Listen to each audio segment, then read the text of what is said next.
Yeah. All the signs now. Oh, yeah. What's going on with that? Okay, we should be live.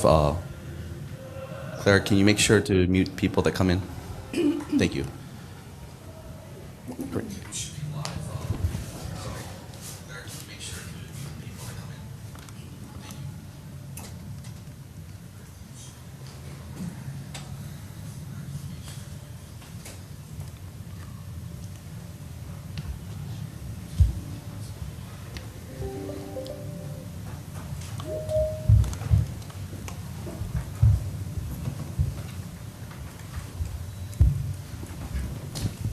Okay, aloha and good morning, stakeholders, parties in person and on WebEx.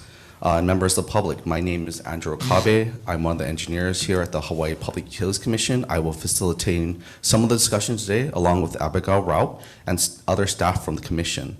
As directed in order number 41903 and amended order number 42324 and notice in letter on March 24th, 2026 in docket number 2024-0200, the Commission is holding this technical conference and stakeholder workshop to further discuss key topic areas related to retail wheeling. To facilitate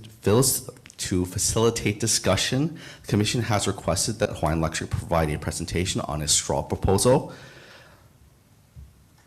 that incorporates feedback received up until this point. After HECO's presentation, stakeholders will be given the opportunity to ask questions or provide comments.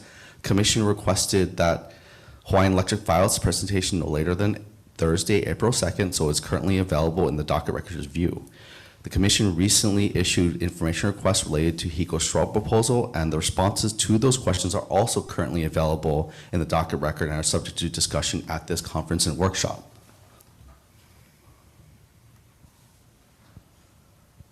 As noted in the notice for this conference, the overall purpose of this meeting is to support the development of a robust retail wheeling proposal that satisfies the requirements of Act 266 of the 2025 legislative session. Next slide. Here's the agenda. Oh, is it not going? Oh. Next slide. Okay. Next slide. Oh gosh, is my computer breaking? Okay, the new computer. As shown on the screen, following is a brief set of instructions. I will cover ground rules for this meeting, then hand off to Hawaiian Electric for the presentation. As reflected in the agenda shown on the screen, there will be a 10-minute break following Hawaiian Electric's presentation. Following the break, stakeholders will have an opportunity to ask questions or provide further comments on the straw proposal. Then, before closing, the group will have an opportunity to discuss remaining issues in the proceeding and necessary procedural steps to develop a more robust retail wheeling proposal. Okay. Before we begin, next slide. Before we begin, there are a few housekeeping items and ground rules I would like to address. As with other meetings hosted by the Commission, we ask that each participant be respectful of the time when speaking and of all other attendees shared today. Commission staff may interject if needed to drive discussion. As this is a hybrid meeting, here are some guidance for those who are joining us remotely. Please mute yourselves if you are not presenting or speaking. Please raise your hand using the raise hand feature on WebEx. Please lower your hand when you're done speaking. You can also leverage the chat feature on WebEx to ask questions or submit comments. Commission staff will monitor the chat and elevate questions and comments raised from the parties and stakeholders. Next slide.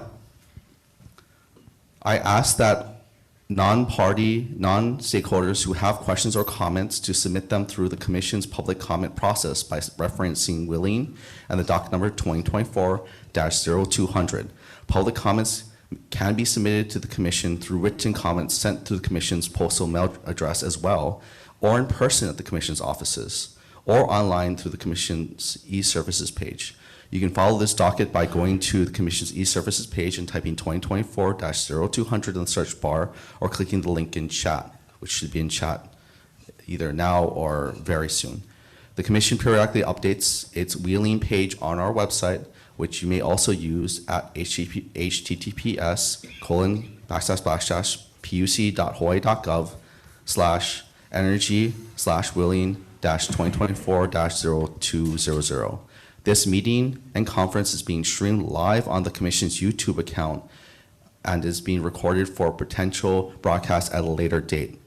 Last thing, for those attending in person, the restrooms are located in the basement. The codes for the restrooms are posted on the exit doors.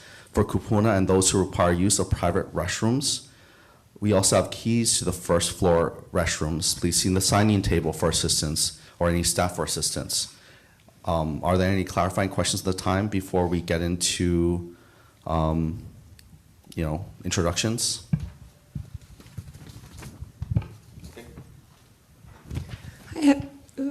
Hi, everybody. Good morning. Like Andrew said, we're going to start off with some introductions, starting with our chair and commissioners, and then move to commission staff. And then we'll move around the room if everyone can introduce themselves. For folks online, we're asking that you put your name and affiliation in the chat at this time. So, Chair? All right, good morning, everyone. Sorry, I just walked in a little late this morning, but good to see a lot of familiar faces. This is a very important docket, and as you know, a lot of eyes are on all of us with respect to how we move forward with wheeling both on Track A and Track B. So thank you for your participation, and I hope that we can move effectively and with great speed on this. Mahalo.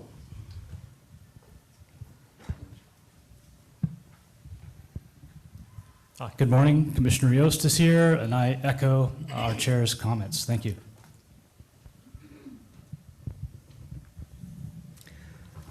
Okay, now commission staff. Like Andrew said, my name's Abby Raup. I'm an economist here with the commission.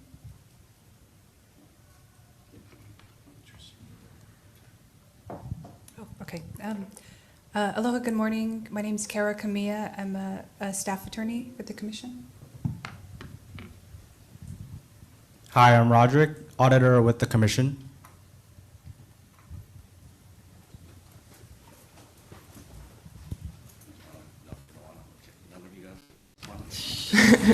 It's okay. We have a bigger docket team than what it seems. Okay, so now that we have introduced the commissioners and staff, and I note that Commissioner Kawai is here,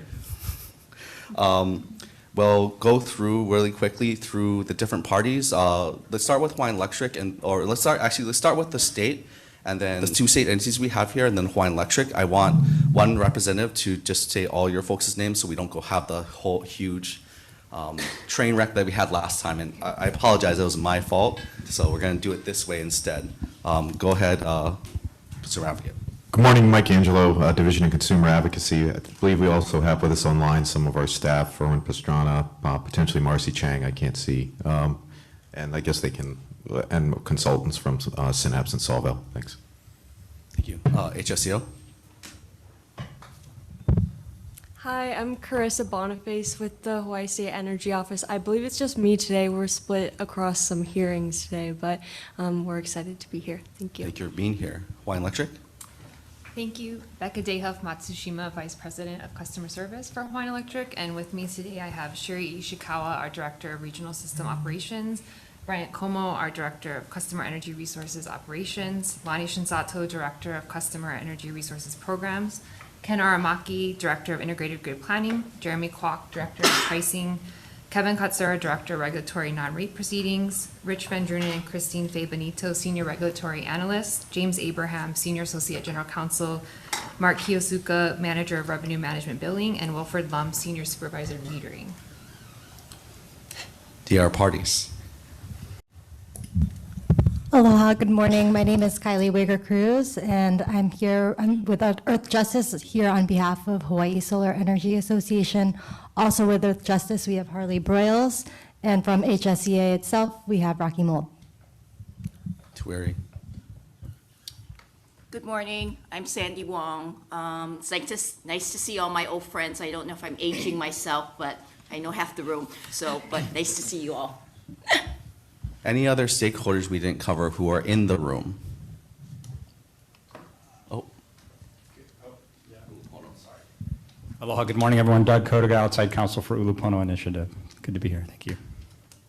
I think that covers everyone in the room. We're just going to skip over chat. Chat is there. We have it recorded, so we'll get into it.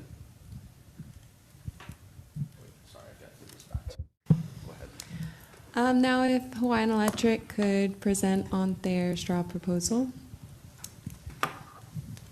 Good morning, and thank you for allowing us to be here and present on our straw proposal. As I just noted, my name is Becca Day of Matsushima, and I'm joined by many subject matter experts from our company that are here to bring experience in system operations, customer energy resources, pricing, billing, metering, planning, legal, and regulatory. As requested by the Commission today, our presentation will cover our strawman proposal, our responses to the stakeholder comments, as well as our response to PUC IR 1. But in order to be more efficient, we've folded the responses to the stakeholder and consumer advocate comments, as well as the PUC IR 1 into the presentation to show how we've adopted the strawman proposal based on the feedback that we've received. Overall, our goal today is to clearly explain how the strawman proposal is in line with Act 266 and in a way that enables retail wheeling while maintaining system reliability, fairness to all customers, and appropriate consumer protections.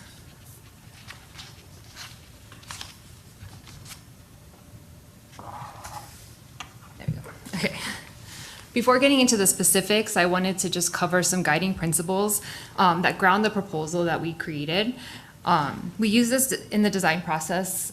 Act 266 authorizes retail wheeling using renewable energy and directs the Commission to establish processes that include appropriate charges for wheeling participants, as well as consumer protections.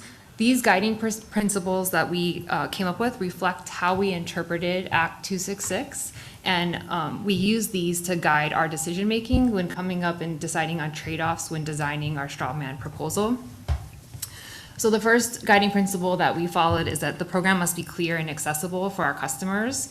If it's not easily understandable, if it doesn't have consumer protection measures there, if customers don't understand how the billing credits are handled or what their responsibilities are, then we've already failed. Because what we've learned from other programs is if the customers can't understand it, then adoption rates will likely be low. To do that, we focused on simplicity and structure, transparency in billing, and clear roles of each of the participants in the wheeling program. And we've adjusted some parts of our proposal based on feedback where we heard back from stakeholders or the Commissioner Consumer Advocate that things weren't quite clear. Second, the program must be structured to minimize costs and operational impacts on customers who don't participate.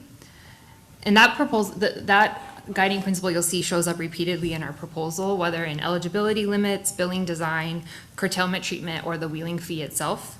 And our objective is to enable wheeling without shifting costs to non-participants as much as possible. Third, system reliability is a non-negotiable. As new generation is added, it needs to do so and integrate it responsibly and safely.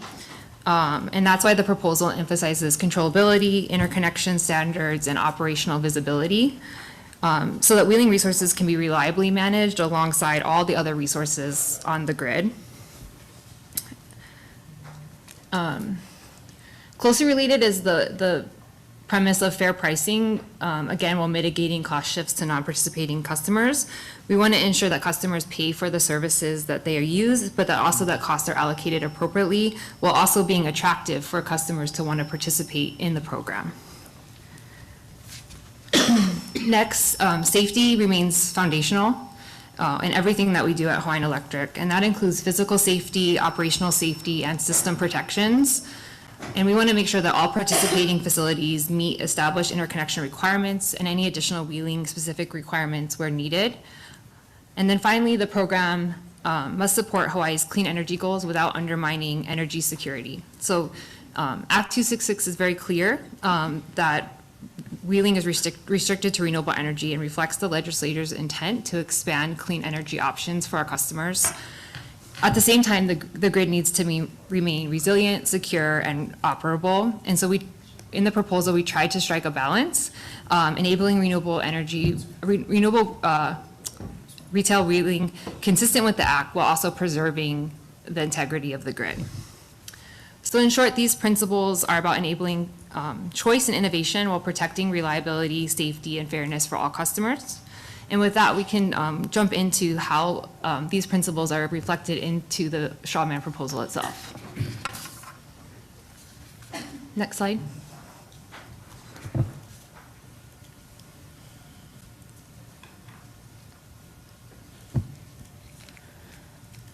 So this diagram is intended to level set about how retailing works from a physical and operational standpoint.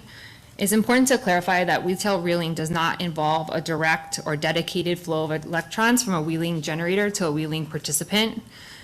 Electricity from all the generators on the grid flows into the electric grid, and it's indistinguishable once it enters the system. Because of that, energy generated from the wheeling generator cannot be assigned to a specific customer in real time. All energy flows through the grid and is delivered based on the physics of the grid and operational needs. What that means in practice is that wheeling is really an accounting and billing construct put on top of the physical grid. The grid continues to operate and is an integrated system, and Hawaiian Electric remains responsible for operating, balancing, and protecting that system. The wheeling generator injects energy into the grid, and the wheeling participant receives a bill credit consistent with the program rules and tracked through metering and settlement, not through actual physical delivery of energy.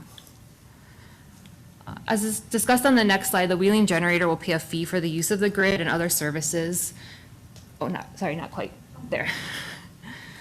However, because electrons can be generated at any time and the wheeling participant can then use its energy at any other time, it's really difficult to construct a wheeling fee and a bill credit that don't result in cost shifts, especially if no new load is added to the system and the wheeling generator is offsetting load from that generation already exists to offset. The utility is not directing power from one customer to another, rather we're facilitating the use of the grid while ensuring reliability, safety, and fairness for all customers. These fundamentals are really important, and they'll inform the choices that you'll see that we make on the further slides of when we were developing the straw man proposal. With that, we can turn to a high-level diagram of how the billing process would work. Next slide. There we go. So as noted, this slide is intended to explain how the billing rules work in the wheeling straw man proposal that we created. From the customer's perspective, they'll still receive an electric bill from the utility, and then the utility will remain responsible for billing the customers for energy that they purchase from the utility, as well as crediting bill credits for their participation in the wheeling program. This is really similar to how CBRE works. The wheeling generator is responsible for providing the export data of what they're generating, providing the allocation of bill credits to the utility so that we can properly credit customers, and paying the wheeling fee. And the generator export information would be captured through the utility-owned metering and used for the bill settlement credits. The wheeling fee, which we'll cover later, is intended to cover the actual cost of grid usage and services. Commercial arrangements between the wheeling generator and the wheeling participant are outside the scope of our straw man proposal. Hawaiian Electric does not invoice participants for the wheeled energy that they receive from the wheeled generator, and we don't collect or enforce payments from the generator and the participant. This clear separation avoids the utility acting as a financial intermediary in the program. The utility's interface with the transaction is simply the bill credit in this diagram. And we believe that this creates customer transparency with billing and combines that with billing fidelity and operational reality of the grid. And we also believe that setting forth these clear roles will help avoid confusion for customers and generator participants, as well as ensure transparency in the process. Okay, next slide. So this slide is an overview of our proposal at a glance, and sets forth the key program parameters that we're proposing for initial implementation. So for the wheeling generator size, pursuant to the Act for Oahu, we're proposing 100 kilowatts to 2 megawatts. And for Hawaii and Maui Island, we're proposing to limit that to 1 megawatt, which recognizes the differences in the size of those grids and the operational realities between the different islands. Generators, as noted, must be renewable. That's consistent with Act 266 and also controllable. And that controllability is really essential for reliability, curtailment management, and avoiding cost shifts to non-participating customers, particularly given that wheeling resources may not be time consistent with the load that they're intended to offset. We're proposing to initially open the program to rate schedules R and G, which is residential and small commercial customers to start. However, based on stakeholder feedback, we would be open to expanding that to attachment J after a period, Schedule J after a period, which would allow us to learn how the program works, work out any kinks, understand what's working and what's not, and then once we're, everybody thinks the program is up and running well, we can make that further expansion. There was also comments in the stakeholders about the LMI approach. Hawaiian Electric is proposing that LMI customers be handled through the CBRE Phase 3 proposal, which is also currently before the Commission. CBRE and retail wheeling are very similar constructs, but we think that the LMI approach would be better handled in CBRE, which is had several iterations at this round, and can be, we think, a better focus towards LMI participation. We did consider the stakeholder comments about looking at excess bill credits and using that for LMI, but administering that would be extremely time consuming and difficult, and so we think that this would be a better approach for LMI customers. Next slide. So this next slide focuses specifically on the generator eligibility for the program. As noted, the generator has to be a single renewable facility between 100 kilowatts and 2 megawatts on Oahu and 1 megawatt on Maui and Hawaii Island. Must be renewable and controllable. It has to be connected at the distribution level given the size, and it must meet all of the applicable interconnection requirements that we have set forth, which we discuss in more detail later in the presentation. To avoid double counting and overlapping incentives, generators may not participate in another Hawaiian Electric program or PPA. We want to avoid any double dipping and ensure fairness, and again, that we're not shifting costs and compensating generators for the same generation in multiple different programs. We also believe that Commission oversight of the generator is required. Given that retail wheeling introduces a new retail-facing commercial arrangement, which largely the utility will be hands-off on, oversight helps ensure compliance, transparency, and consistency with the Act, and adds a layer of consumer protection for our customers. Our original proposal, we had proposed that wheeling generators provide their contracts publicly and also to the utility. Based on stakeholder feedback, we are willing to modify that to either use a standard form contract or a disclosure checklist, or a combination of those two documents. This reflects, we think, clarity and consistency, and still provides the consumer protections that we think are necessary to ensure that all customers are being given detailed information about the program and what their responsibilities, rights, and obligations are under that program. We also require right sizing of projects. There will be no payment for unsubscribed energy to the generator. And again, this is to help discourage overbuilding and limit cost shift exposure to non-participating customers. So we don't want generators that are so large and then the developer is not working to find customers to subscribe. We really want the program to be used. With that, we'll turn over to participant eligibility. So again, as I noted previously, we're opening, our proposal is to open this initially to schedules R and G with the opportunity to later extend to Schedule J after an initial phase. We're proposing a fixed kilowatt subscription with post-initial period adjustment subject to predictable load and billing accuracy. This supports alignment between subscribed energy and participant usage. However, to address stakeholder concerns about this fixed amount, we are proposing to allow adjustments to the fixed kilowatt subscription after an initial period, so participants can see how much energy they're actually using, whether they've over or undersubscribed, and can adjust their subscription accordingly. Again, to simplify administration and the customer experience, we're proposing that customers may not participate in any other DER program.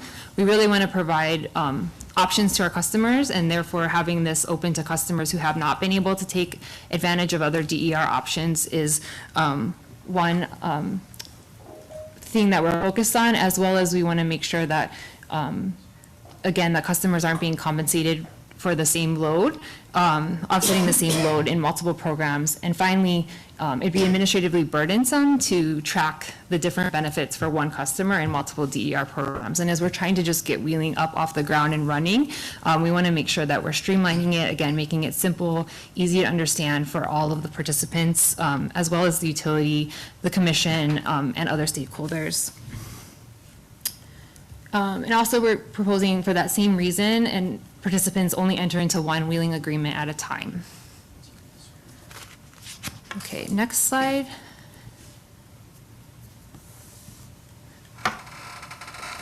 So this slide walks through the application process at a really high level. It's intended to just look at what would be required in order to apply.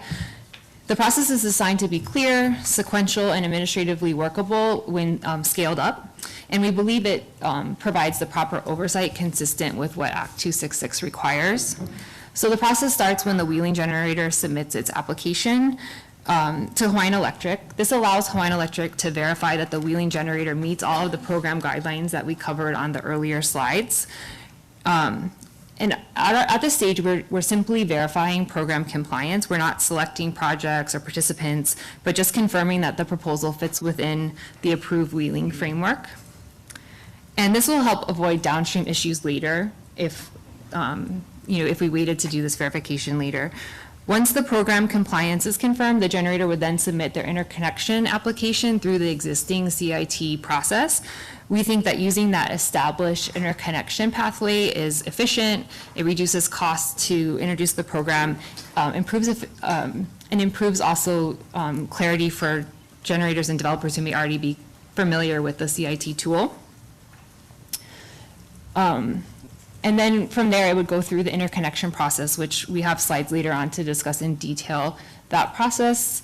The generator would then build the facility and provide the participant information to the utility so that we know what customers are participants in the program and who would need to be credited. And then the facility would be commissioned and put into service by the generator. Next slide. Okay, this process really describes what happens then once the generator's in service. How does the monthly process work?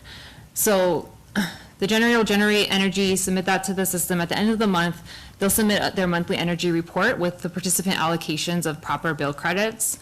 Hawaiian Electric will have a very important role at this point to verify the total energy the developer is submitting to us. The generator matches the actual output with the meter to ensure that we're not over-crediting and transferring costs and ensuring fairness in the process. Hawaiian Electric will then use the bill allocations provided by the generator once that verification is done to credit our customer accounts. We anticipate that there'll be a 1 to 2 month lag in that. That gives us time to do the verification. Also, we have proposed that participants' billing cycles can be modified to match the Wheeling generators, but in the intent that they're not, then that would also give time for the credit to be applied and then to whenever billing cycle the participant next participates in. In parallel, Hawaiian Electric will review the generator performance, and it will issue a monthly bill to the generator, and the generator will pay the Wheeling fee back to Hawaiian Electric. It's very important to note the Wheeling generator pays this fee, not the participant. This reinforces the program structure where grid-related costs are recovered from those providing and using Wheeling services, consistent with Act 266. And in both the application process and the monthly process, again, what we're trying to do is enforce clear roles in the process. We believe that that these processes do make it clear that the generator is responsible for generating the energy, reporting the energy usage, providing bill credit, allocations, and paying the retail wheeling fee. Hawaiian Electric is responsible for verification of the generator, verification of the energy used, and applying the credit. And the customer is responsible for deciding if they want to participate in the program. And also the customer, under this method, will receive transparent bill credits on their bill. We believe that these processes will also help mitigate the cost shift and support consumer protection. So turning now to interconnection. So this slide provides an overview of the interconnection standards, and we'll go into more detail. What we want to do is make sure that the wheeling projects interconnect safely and reliably to the distribution system. The key principle here is that we want to build on what already exists, so we're using Rule 14H to provide the baseline. This ensures wheeling projects are subject to the same technical rigor, safety requirements, and system protection standards as other distributed generation, and maintains consistency across all of our programs, which again makes the program clearer and more easily understandable for generators and participants. In addition to Rule 14H, however, the wheeling tariff would include supplemental requirements where appropriate, and these could include, for example, prohibiting momentary cessation or and applying non-IEEE 1547 requirements where necessary. And this reflects the fact that wheeling generators are different than a typical DER generator. A typical DER generator is sited at the same location as its load, whereas the wheeling generator in this case will be sited separately from the load that it's intending to offset, and it won't be directly offsetting because we're not requiring the time that the wheeling generator matched the wheeling participant's usage. It won't be a one-for-one offset at the same time. We're also requiring SCADA and power quality, which are key elements of this proposal, and we'll again discuss those in more detail as well. But these requirements provide system operators with the visibility and control necessary to maintain reliability, manage curtailment, and respond to system conditions. If these requirements are not met and the system is creating or has the potential to create issues on the system, then this would be a potential reason to need to curtail the facilities. Interconnection review size requirements will be discussed on the next slides, but they making the IRS requirements dependent on sizing allows us to tailor technical review to the scale and impact of the project. Again, this helps us ensure that projects are neither overstudied nor under-reviewed, and that wheeling specific operational obligations are clearly documented. And finally, we recommend a cap or phased implementation. Again, we want to make sure this project is successful, and we want to be able to have lessons learned from the actual program, not just from our assumptions based on what may or may not work. So allowing for an initial cap and a phased implementation allows all of the parties to come back and look at what's working, what's not, and make adjustments before expanding to larger number of projects. So taking together, again, the intent is to ensure that the projects interconnect safely, reliably, and that we're not causing issues for other customers on the grid. So next slide. So this slide shows how we're proposing to streamline the interconnection process for Oahu by project size while maintaining appropriate rigor based on the system impact that a particular project may have. And the goal here, as I mentioned on the previous slide, is proportionality. We want to ensure that the impacts the project may have on the grid are reviewed based on the risk and complexity and not applying a one-size-fits-all approach to interconnection. So for smaller projects, we're proposing to use the standard Rule 14H process and a simplified IRS requirement study, and that reflects that these projects are limited in system size, and so they'll likely have limited impacts to the system. And we believe that a streamlined approach will help reduce cost and make it easier for generators to interconnect without compromising safety or reliability to the grid. For our medium-sized projects, this starts to recognize that as projects get larger, they have a larger impact to the grid. So what we're proposing is a Rule 14H process with additional reviews for transient overvoltage and ground fault overvoltage. Depending on whether the Rule 14H or these transient overvoltage and ground fault ground fault over voltage screens fail will depend on whether or not a simplified IRS or a full IRS would be required for these level of projects. And these projects would also be required to have SCADA and high-speed power quality, or PQ, as noted on the screen. This ensures operators, again, have the visibility and control needed to manage reliability as wheeling resources scale up in size. And then for the large projects, again, we're requiring the Rule 14H process with the additional review of transient overvoltage and ground fault overvoltage. But we also may require full IRS studies for these projects, which can include technical modeling using tools like PSSE, PSCAD, and Aspen. And again, SCADA and high-speed power quality monitoring are required at this scale, recognizing that these resources can materially affect the grid operations. We believe that this tiered structure does help simplify the process, as well as responsibly looks at the potential impact of the projects to the grid. So now look at what this looks like for Maui and Hawaii. Next slide.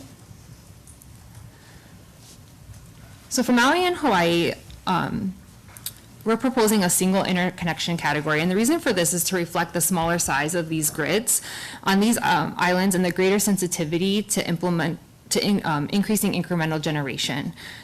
Because these grids are smaller, a smaller size project has a larger impact on them than it would on, say, Oahu. So instead of allowing multiple tiers, we're proposing one tier, which would be similar to the medium-sized tier for Oahu, with the Rule 14H process and the additional review for transient overvoltage and ground fault overvoltage. And then depending on if any of those screens are failed, will depend on whether or not a simplified IRS or a full IRS is required. And again, SCADA and high-speed power quality monitoring would be required for these facilities on Maui and Hawaii. Molokai and Lanai are excluded from the initial phase. These systems are significantly smaller than the other three islands, and they have significantly more constraint already existing on the grids. This would require further study to determine what would be appropriate system sizes, technical requirements, and operational safeguards before we could institute the program. However, if sufficient interest exists, we're open to evaluating retail wheeling on these islands. We believe that these structures reflect right-sized approach to interconnection, balancing access to wheeling with the need to protect reliability on smaller, more constrained systems. And next, we'll go into SCADA and power quality. So this slide is really meant to take a step back and explain what we mean by SCADA and power quality. These concepts come up throughout the interconnection discussion, and several stakeholders questioned and commented on the requirements and the need for these. And so we wanted to really clearly define what SCADA and power quality are and help explain why they're needed. So as noted on the screen, SCADA is a telecommunications interface that provides high reliability supervisory control and data acquisition for system operations. It is not the same thing as a revenue grade meter. SCADA is an operational tool. It provides visibility and control so operators can monitor system conditions and can react and respond in real time when necessary to those system conditions. SCADA can take many forms depending on the project size and system needs, with larger systems typically requiring higher reliability technology. Power quality, or PQ, is high fidelity monitoring used to understand system impacts and trace events on the grid. The data from the power quality helps identify issues such as voltage disturbances, harmonics, or abnormal system behavior, and supports investigation when system issues do arise. This is especially important for wheeling resources, which are not necessarily, again, time coincident with load and can affect the grid beyond the immediate point of interconnection and differently than a typical DER resource would. SCADA and power quality provide the operational visibility and control necessary to maintain system reliability, manage curtailment effectively, respond to abnormal conditions or disturbances, and protect other customers on the system. Without this visibility, the utility's ability to operate the system safely and reliably would be limited. So in short, we do believe that these requirements are necessary for the project sizes that we've set forth. Next slide.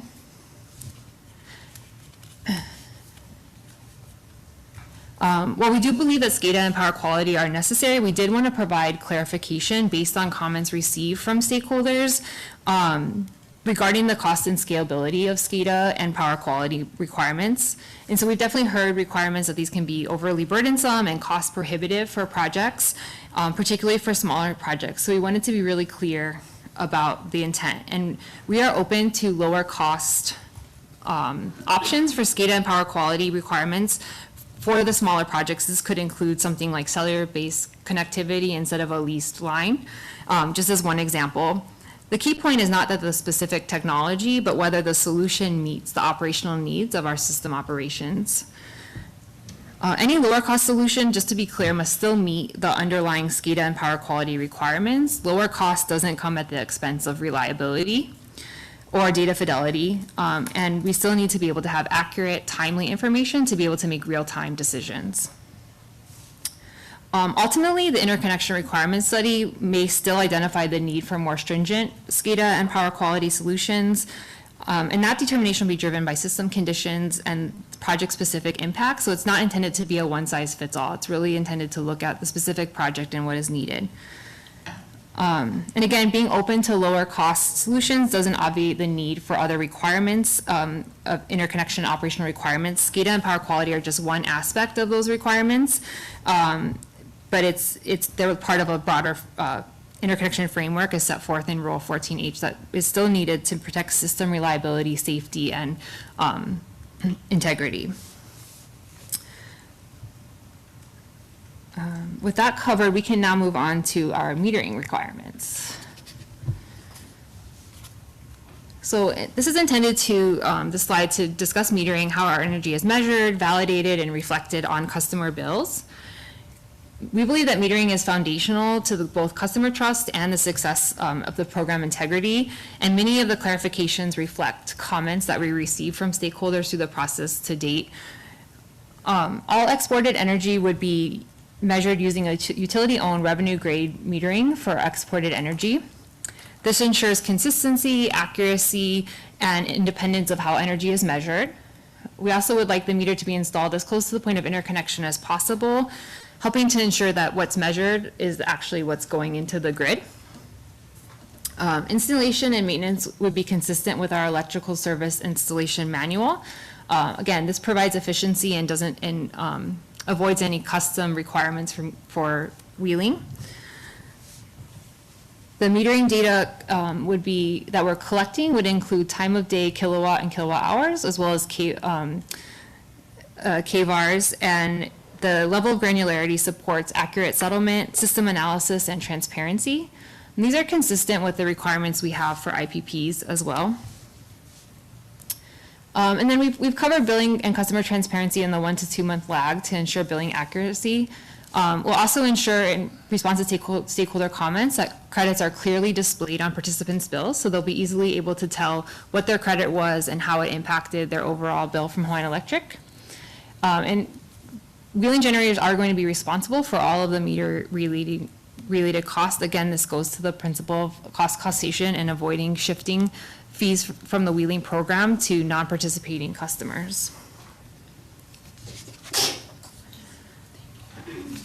Okay, we can now turn to curtailment. So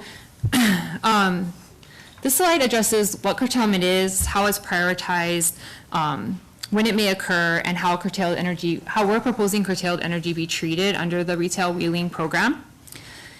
I want to be clear that curtailment is not intended to be punitive. It's a necessary system management tool to maintain reliability, safety, and power quality. Curtailment can occur for excess energy, system maintenance, or system conditions, as well as if the generator itself is having issues, we may need to curtail it. As more renewable energy is added, particularly generation that isn't time coincident with load, there will be times when generation exceeds what the system can safely absorb. In those situations, curtailment is required to protect the grid and its customers. We're proposing curtailment treatment very similar to CBRE Phase 2, so if you're familiar with that program, this should sound familiar. But specifically, we're proposing that the wheeling generators be curtailed after must-run and dispatchable resources, such as our RDG PPAs, are reduced to their minimum loads. But the wheeling generators would be curtailed first in reverse chronological curtailment order before must take available, as available resources on the system. And again, that's consistent with CBRE Phase 2. The one negative of this contract is that cost shift via displacement of lower cost dispatchable energy, including the RDG PPAs, will occur because we're going to basically reduce those resources to zero in order to be able to take wheeling generators if curtailment is necessary. This problem will be increased if new load is not added to the system, but instead wheeling generators are just offsetting existing load already served by this existing generation. One way to mitigate this would be to curtail on costs, which we don't do. This could reduce cost shift and also potentially simplify the wheeling charge calculations, helping non-participants, but would further shift the risk of curtailment to participating customers. Under a proposal, there would be no compensation or bill credit for curtailed energy, as well as no compensation or bill credit for energy generated in excess of the subscribed amounts. Again, this is intended to help right-size the systems and to avoid cost shift to non-participating customers.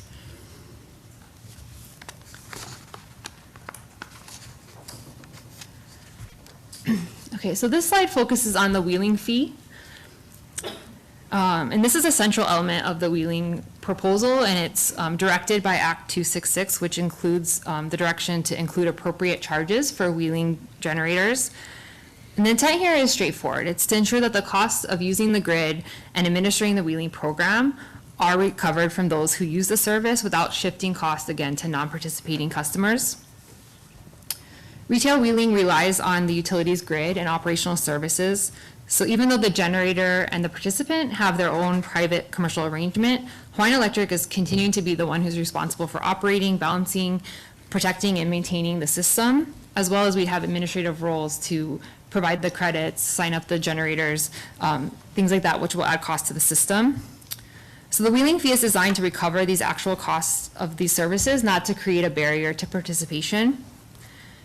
We are proposing a kilowatt-based wheeling fee because many of the wheeling-related costs like capacity impacts, operational readiness, and grid services, they're driven more by peak demand than actual total energy usage. And this approach aligns cost responsibility with system impact rather than simply energy volume. One important update from the strawman proposal is that we're proposing based on stakeholder comments to allow reconcile of the wheeling fee to actual cost. We had proposed in our original proposal that instead any excess credits be added to the RBA balance, but we did take the feedback and now are proposing that there could be a reconciliation process so that wheeling fees match actual costs.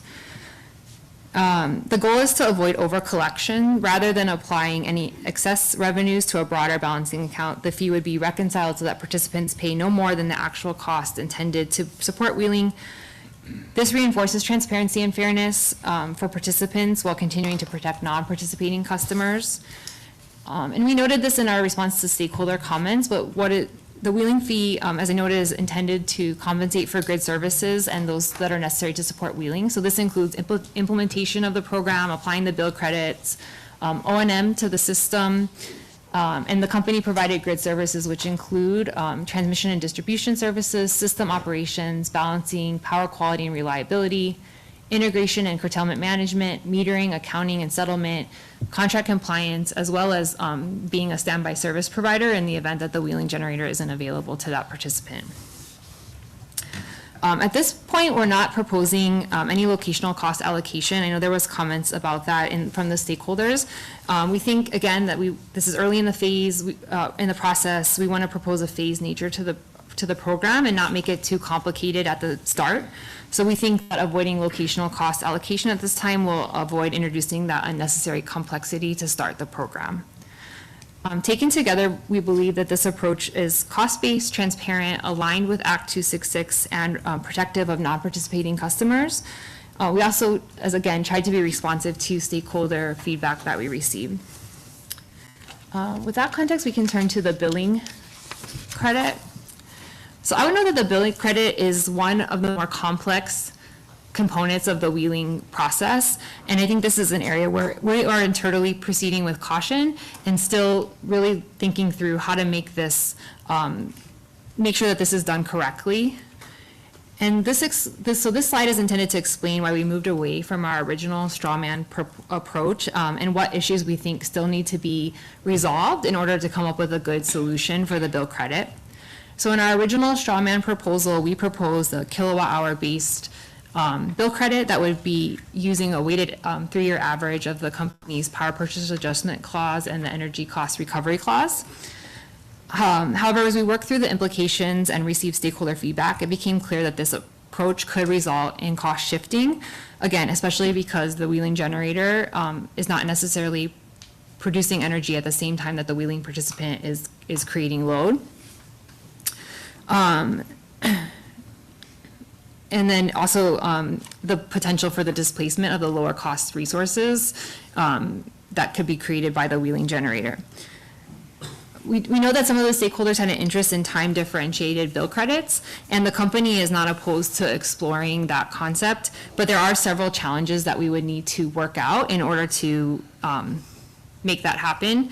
So first, the wheeling generator is not co-located with the wheeling participant, and so it's not necessarily time coincident.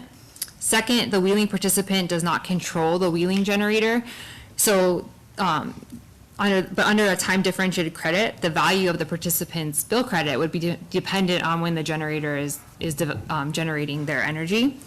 And then third, developing appropriate time periods and bill credit rates would require agreement on modeling assumptions and likely potentially running production simulations to understand with and without the wheeling system on the grid.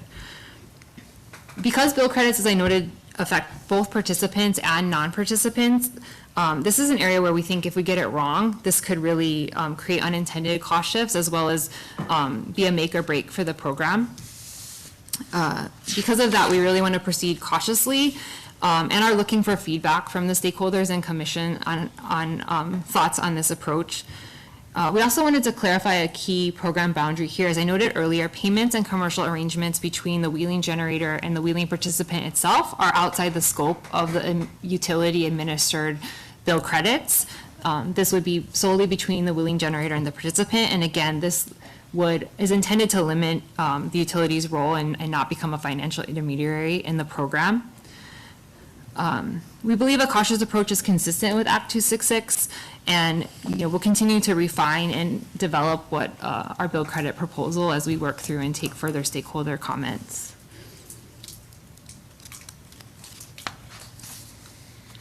Okay, the last topic we want to cover today is on consumer protection. And the intent of this slide is to bring together all of the different consumer protection concepts that we have in the strawman proposal.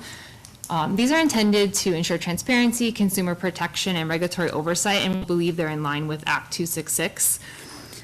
A core consumer protection is transparency in the wheeling agreement. So as we mentioned, ideally we would like a standardized form contract, or we're open to a checklist as in an alternative or conjunction with the form contract. This will ensure that we know that customers, participants in the wheeling program are getting the same information, accurate information, and really truly understanding their rights as a participant in the program.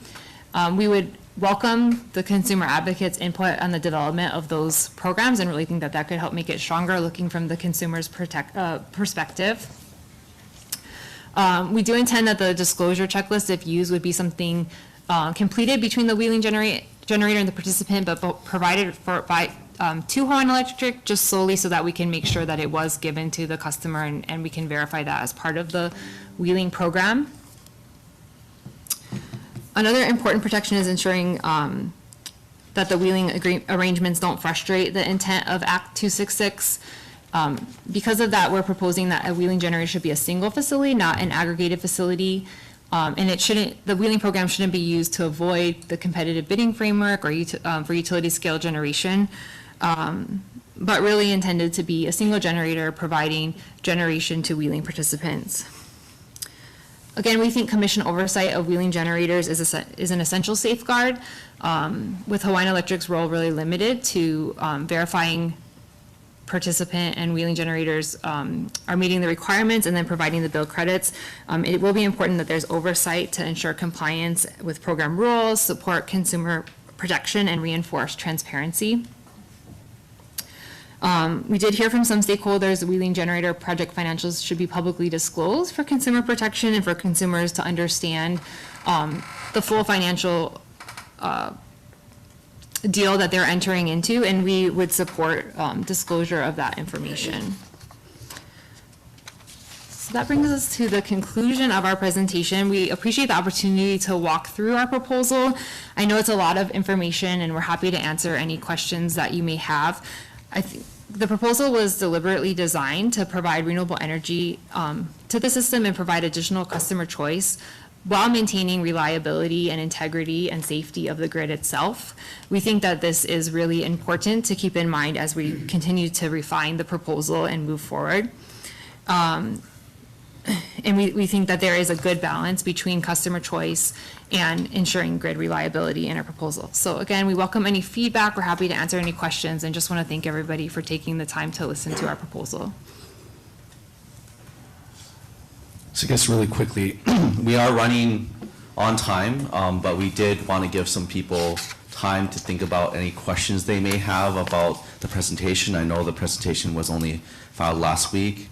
We do appreciate, again, the presentation being filed early in advance of the technical conference. There's so many times where we've gotten a day of, but we've hoped that everyone had some time to look at them and think about those their questions and for further discussion. We do have a guide discussion after the break, so I do ask that everyone hold your questions until we come back after the break. So let's return back in about 10 minutes. That's 10:10. Of course, I know that means that we'll probably start at 10:15.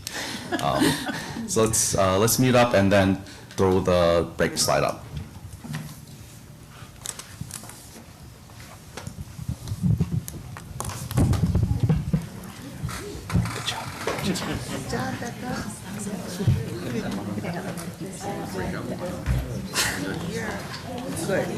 Good. Yeah, your time management was perfect. Yeah. It was perfectly 1 hour. Yeah.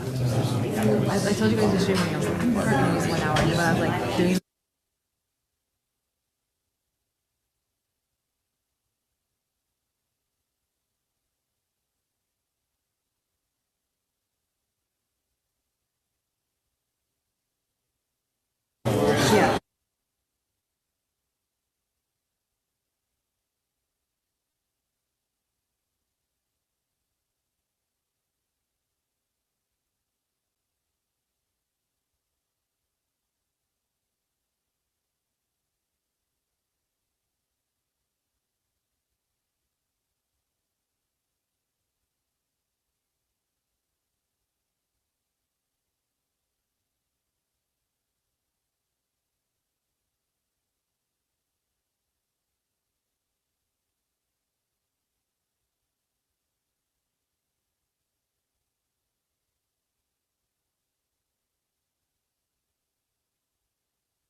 Okay. Weeks ago. So you're interested in I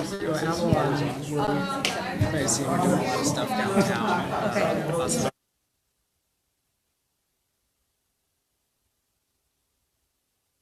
Almost getting ready to get started. Okay, could we unshare the slides?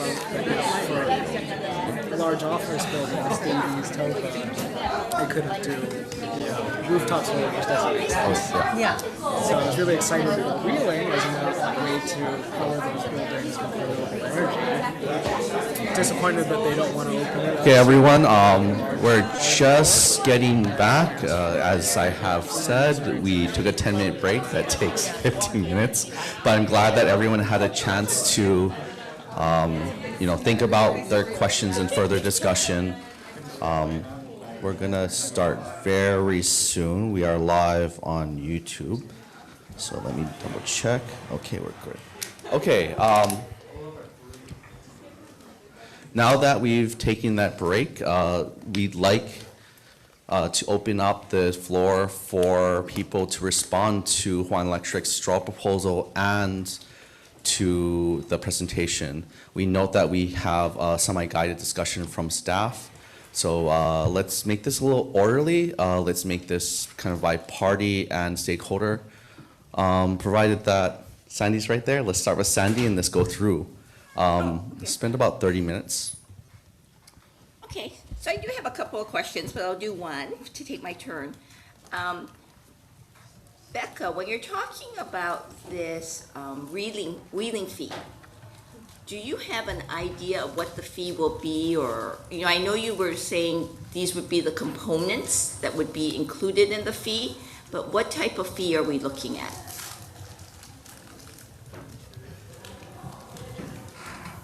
And I know it was by kilowatt hour, but so it's like about how much per kilowatt hour? Well, it was, Jeremy Kwok, Hawaiian Electric Pricing Director. So it was by kW based on the nameplate capacity of the wheeling generator. And unfortunately, we have an idea of some, but not all of the components. We referenced using the cost of service study to provide some guidance on the transmission and distribution component. And for Oahu, that would come out to be about in the $12 kW range, give or take. For the other components, part of the struggle that we had is it depends a lot on the assumptions and program design, the impact that this program might have on the system if we had a cap and limited it to, 5 wheeling generators up to, 5 megawatts on Oahu and 3 megawatts on the Big Island. That looks a lot different than if there were no cap and no size limitations. So we have some, but not all of that, and some of it will depend on the design of the program. And we wanted to get feedback and have this discussion to kind of help us flesh out some of those details. So more modeling could be done if that was the direction we wanted to go. Okay, so you don't have, besides this $12 per kilowatt for Oahu, just to start, you don't have any guesstimate of what the wheeling fee would be? No, I don't. Okay. And would it be different for each wheeling generator? Or would it be standardized for all wheeling generators? I think the intent was to have it standardized for all wheeling generators. Obviously, on a per kW basis, depending on their size, yeah. Okay, thank you.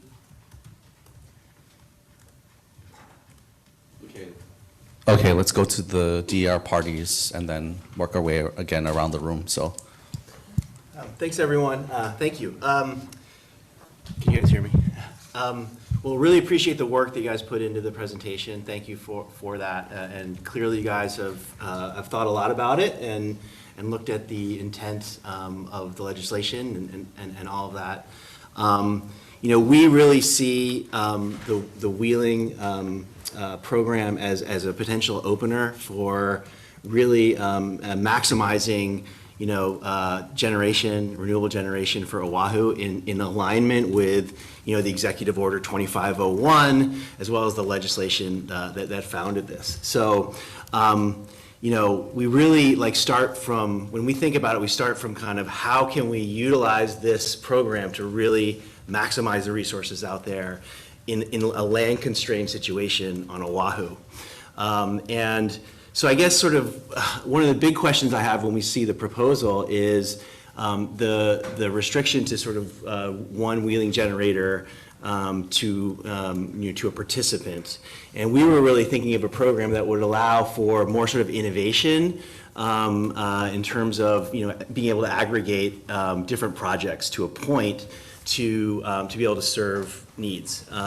So really, I guess the question I have is, did you guys think about aggregation and the possibility to aggregate? And what are your sort of main concerns with where you guys came down? Sure, I think that goes back to our guiding principles and really the intent to want to get wheeling started in a clear, easy to understand, transparent manner that's not overly complicated. When you start having multiple wheeling generators and one participant may be taking energy from multiple generators, then you're significantly complicating the bill crediting process and how those credits may transfer. If you're aggregating generators, again, you're complicating, ensuring how much energy each of those generators is actually providing. Is it lining up with the credits that are being provided to the multiple participants? So the intent for us is really to create a program we can start with that is easy to implement, that's not going to create excessive administrative burdens, require numerous employee time to, administer the program, and provide a new option for customers that doesn't currently exist. And then we can see from there how the program works and if it might make sense to expand to other options, like allowing a wheeling participant to participate with multiple wheeling generators or to have aggregation. But for me, starting simple and just getting something up and running that we can understand, that we can administratively scale, and that can be done more quickly makes more sense. And then building on that once we have lessons learned. Thanks. So you guys are open to looking at aggregation at a later time after sort of this initial phase? Is that? I think it'll just depend on how the initial phase goes and what our lessons learned are and whether that is something that makes sense to relook at or not at that time. And another sort of concern that we have is just how we're seeing sort of layers of cost and sort of layers of controls sort of being put on this sort of at the start. And we don't really know what those are yet, what they're actually going to end up costing. So a lot of this will depend on what comes out at the end and whether, how much value is left there for customer participation. I mean, we really, want to make sure this is a viable program and that it has uptake, and people want to join this program and want to do the program. So that's something we'll be looking at. I noticed in your proposal, when you talk about SCADA requirements, I mean, you have the 3 levels of sort of requirements. It sounds like you guys are open to sort of lower cost ways to meet those requirements, as opposed to having officially SCADA equipment being put on all projects. Could you talk a little bit more about your considerations on SCADA and the differences between the different levels of requirement? Sure. Actually, I'm going to ask Sherry to. Actually, she stepped out. Oh, okay. Maybe Ken, can you or? Okay, I'll pitch it. This might need to be further fleshed out, but I think the thought was that we would have minimum kind of control capability and minimum monitoring capability, and I don't know what exactly we would look at. I think so as long as the equipment can reliably allow for that, and I think one of the slides also talked about using cellular instead of an actual, line would reduce costs, but yeah, we really need I don't know if she's coming back, but I can adjust some of it. Okay. Yeah, so a typical big SCADA implementation is a full-blown RTU, and those are obviously very expensive, and they're very expensive for a purpose. Smaller systems like our standard interconnection and now our smart renewable energy in that kind of system range, we can use cheaper equipment, and we have been using cheaper equipment, leveraging stuff like our cellular modems instead of requiring like a full-blown lease line or microwave connectivity. And that's really helped to reduce the cost. So that's examples of the kinds of things that we would be open to try and reduce the cost of the SCADA requirement. Appreciate that.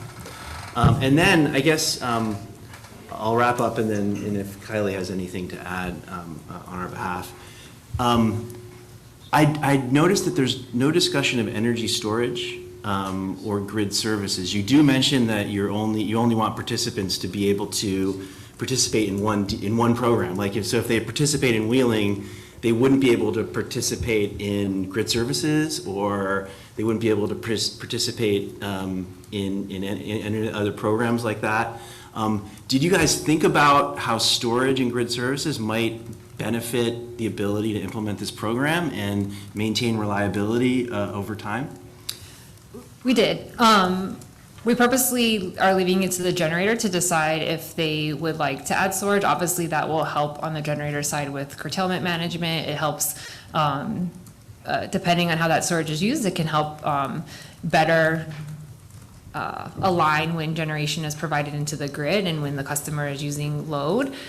So I think from a generator's perspective, it would make sense to include storage with their facility. But again, we thought that would be a generator choice. We're trying to not put up too many barriers by requiring storage to start.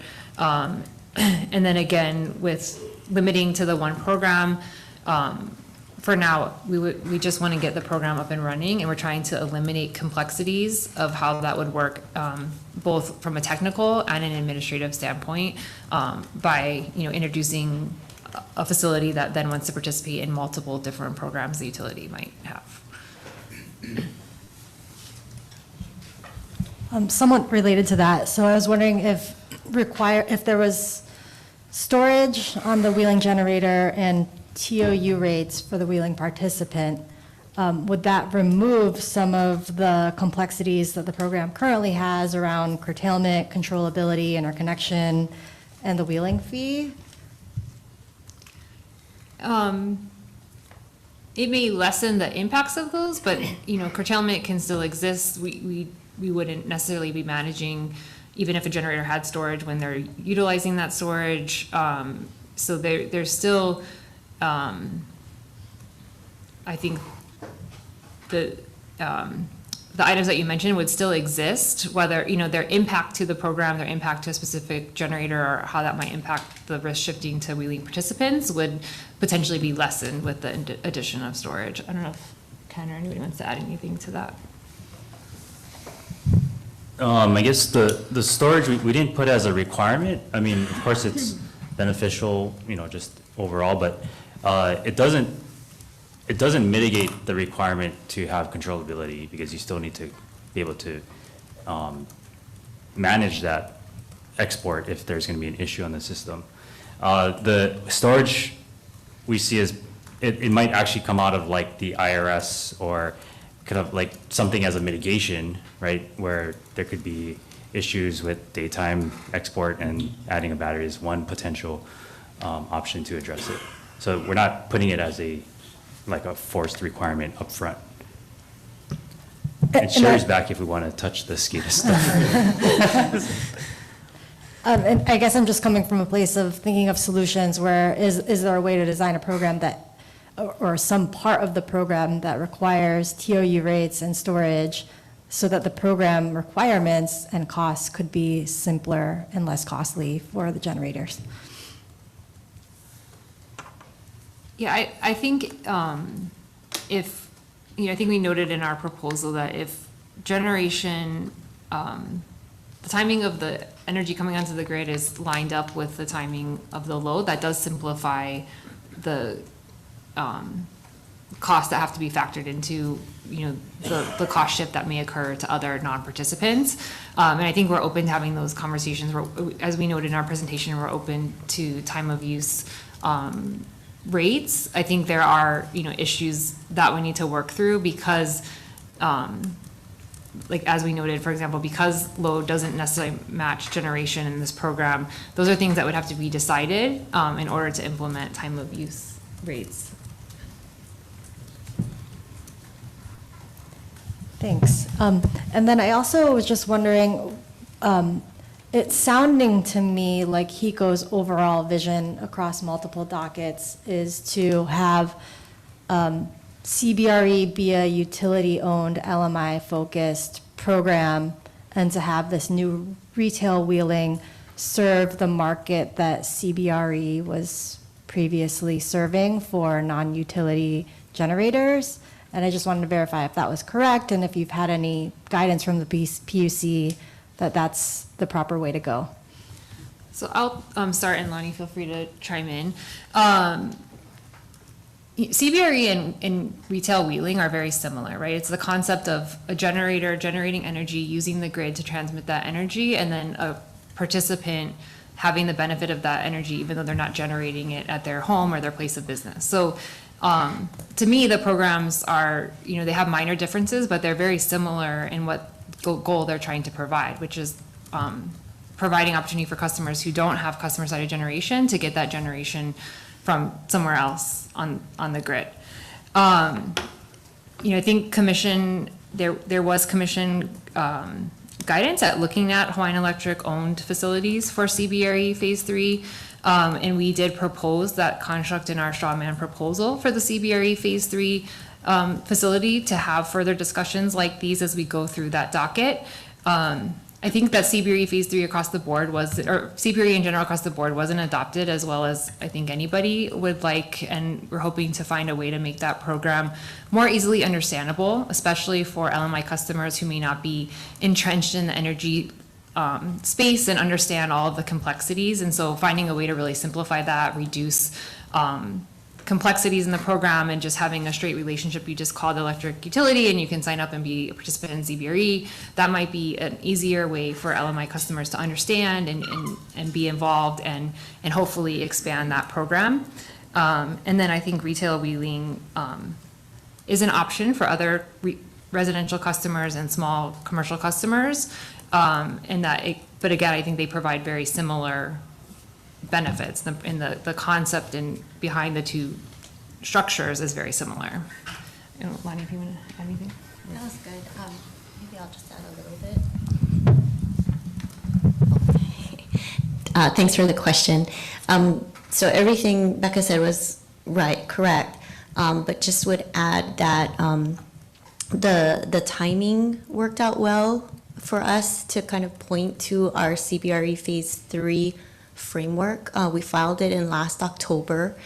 It is utility resource focused and 100% LMI.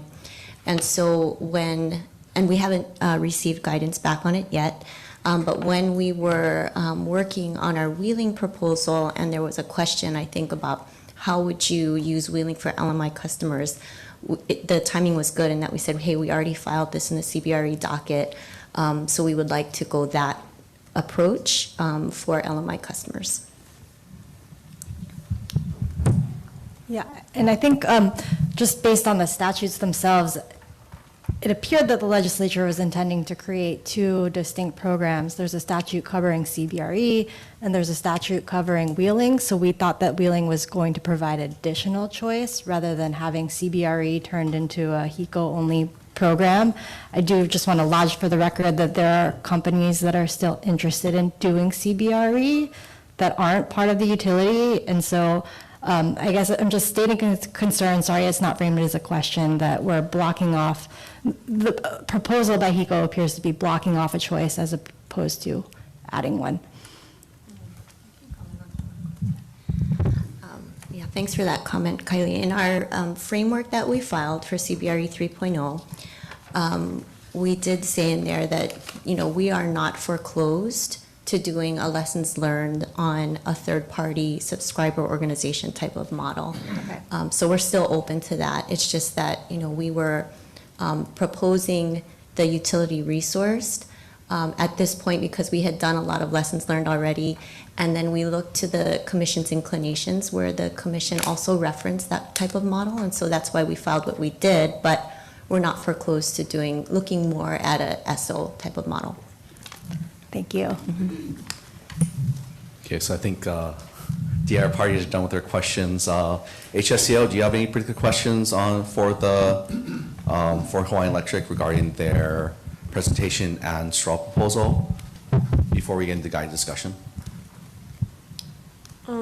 Just to clarify, you said with the rates, it would be based on customer size. So is that the groups like R, G, and J?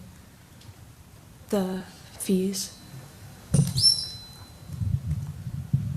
It would be based on the capacity size of the wheeling generator. Okay, thank you. That's it for now.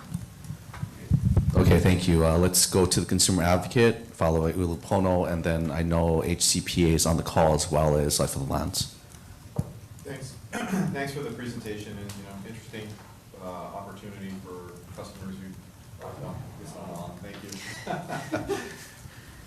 Thanks for the presentation and interesting opportunity for customers who don't have the ability to, say, install rooftop solar. General question, just picking up on HSCA, so you are open to, like, trying to think about administrative costs and simplicity. If there was an aspect of the program itself, if matching load to generation, the time of it, I think would be a great simplification. So if we had something that matched up, say, peak with the storage at peak and matching that up with customers who had load at that time, that is something, just confirming that's something you're open to, at least within the program, and could factor pricing around that, or the credit around that?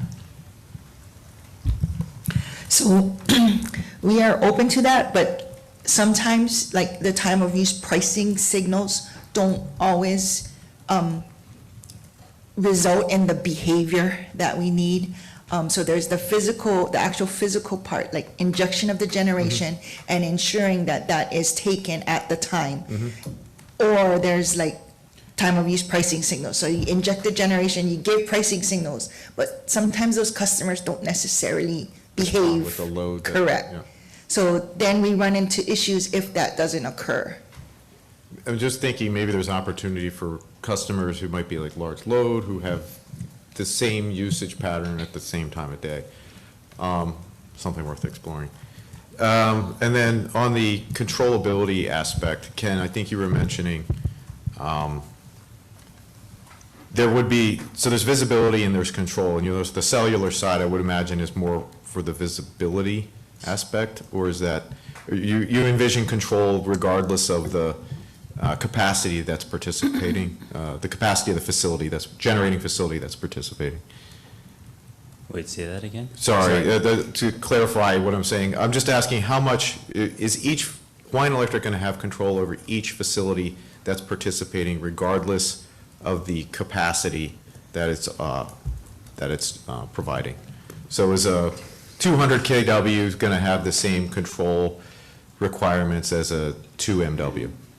Yeah, so what I was kind of alluding to, and maybe Sherry can help with this, was that we'd probably set some base requirement for what is actually required for the control and the monitoring. And maybe you want to talk through some of that.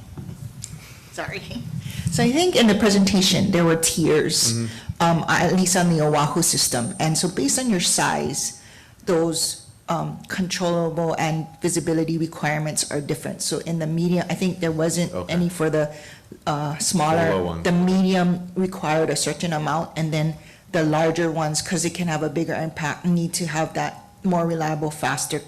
And so we could set those base requirements. I anticipate maybe cellular for the medium, but maybe not for the larger. And then on Hawaii and Maui, I think there was just one category. And so we'd have to look at it based on how big the facility is, because even small generation can impact those grids pretty significantly because of how they operate without any spinning reserve.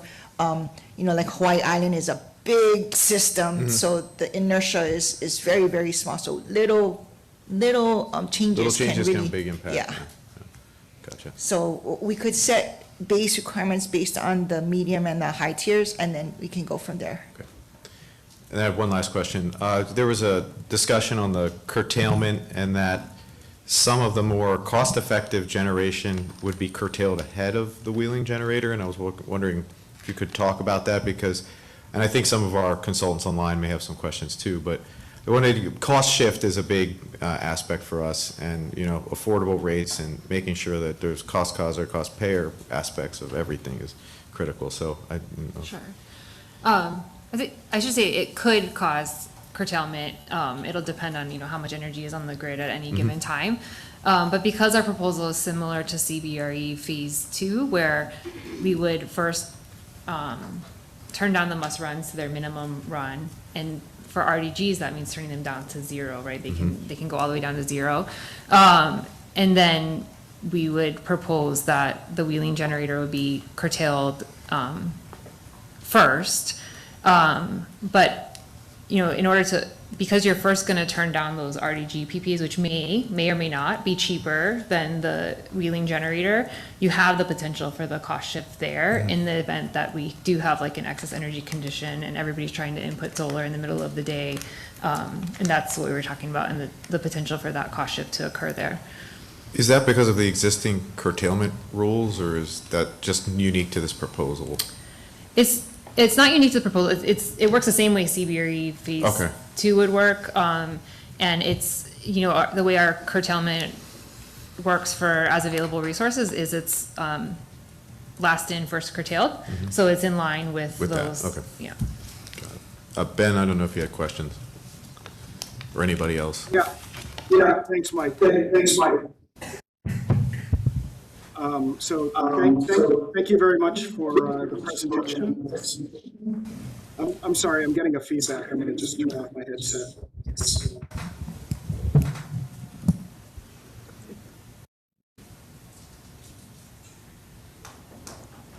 Apologies, everybody. Thanks very much for the presentation.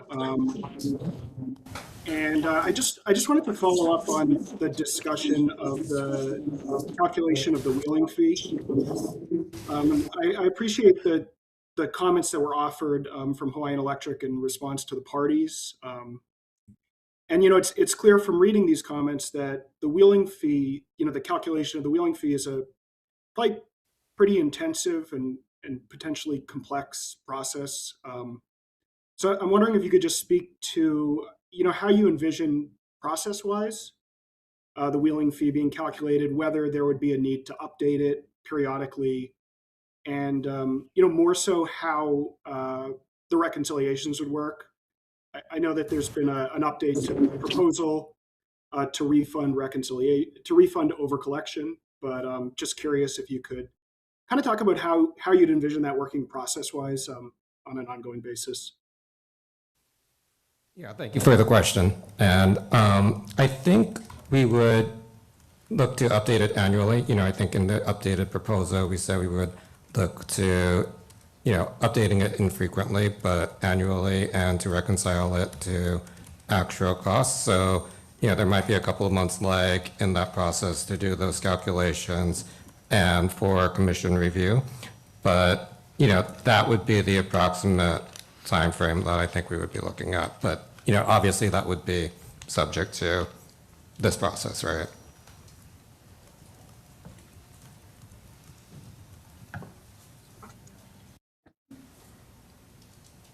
And sorry, just to clarify, so that's helpful. Out of the gate, when you're establishing the initial wheeling fee, would you, envision a similar process?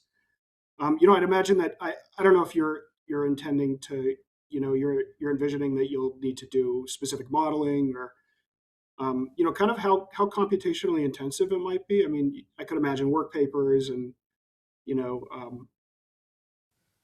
parties wanting to review those results. Yeah, I think that depends on, what gets decided here and in this process. Some of it, if we can reference models or other filings that are already, that already exist and avoid reinventing the wheel, or can modify it for this purpose, that could be helpful and work to simplify things. And, despite appearances, I did try to simplify things by referring to the cost of service filings for part of this. But, some of this will, like the implementation costs might require first estimates on our part, and then some reconciliation to actuals. And again, part of that probably depends on scope and what comes out of it. And if there are things that require more system type modeling, like production simulations, to do it with or without analysis, as Becca kind of alluded to earlier, then that would take both time and we would want to have alignment that that was the way to go before we explored that, if that makes sense.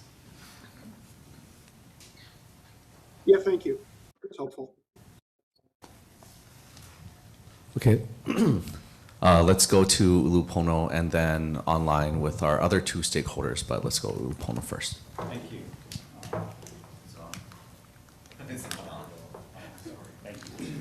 So, yeah, very helpful presentation. Appreciate it very much. Quick clarifying question on commission oversight. So, just trying to better understand how that works in conjunction with Act 266. Obviously, the Act says what it says. It does, 269-1 sub 2 has the carve-outs, including subsection N, which relates to renewable systems. And then, of course, Act 266 struck Romanet 7. Nothing in this section shall be construed to permit wheeling. I think we're all kind of familiar with that. So I'm just kind of curious, first of all, is these kind of wheeling projects contemplated to fall under subsection N, maybe? And then if so, how does that cut? Just a clarifying question. That deletion, sort of what are we thinking are the implications for commission oversight based on the amendment to the statute, if that makes sense? I'll defer to the lawyer for this very legal question. Sorry, I went legal. Yeah, and we can certainly look into that further. I think we aren't necessarily looking at wheeling generators being qualified as public utilities as is defined in the statute, but we do think that because they're joining a PUC program and availing themselves to the PUC's jurisdiction, that there just should be some level of oversight that remains over these wheeling generators, but not necessarily to the level of them being qualified as a public utility. Thank you. Thank you. Let's go online to our remaining two stakeholders before we get to the other people in the room and then some other people that have made some comments in chat. So let's go to HCPA to see if they have any comments, and then Life of Land right after them. Hi, thank you very much. Can you hear me? Sounds like points, and I think many have been covered. Going back to what the HSEA noted about innovation, we would like to make sure that innovation is still at the foundation of this process, and any limitations that might occur in the opposite direction, where aggregation of a number of resources could get you to 100 kilowatts or into that range. We'd like to make sure that looking at a project as a pairing between a generator and a customer, that excess energy from a generator should be able to participate in the program. And was wondering, why that limitation, or why a limitation might be placed there by HECO. It was noted that it would be double dipping, but we can't see how that would be double dipping. Sure. So there were comments in the stakeholder that existing utility scale generation should be allowed to use a portion of that generation to participate as in the wheeling docket. The way the PPAs with the utility are structured is to compensate the developer for the full use of that facility, right? Whether we're taking all of the energy or not, especially under the new RDG contract structures where we're paying for availability of the facility and not the actual energy received from the facility.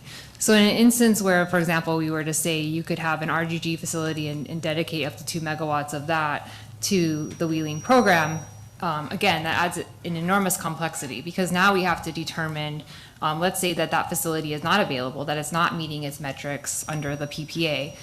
Should that availability be, what availability is there? Should 2 megawatts of it automatically go to the wheeling program, and then the RDG, the developer is dinged under the PPA for not meeting its availability? And again, you're potentially double paying for that because you're already paying for 100% of availability, and now the generator will potentially be paid again for its participation through participation fees from customers in the wheeling program. So again, we think that this adds an enormous level of complexity where you would have to work through all of these issues. It would depend on what agreement and what program that facility already existed with the utility, and then you'd have to work through each of those programs and the complexities and all of these types of issues. These are just examples. I can name many other issues that might arise that we'd have to work through.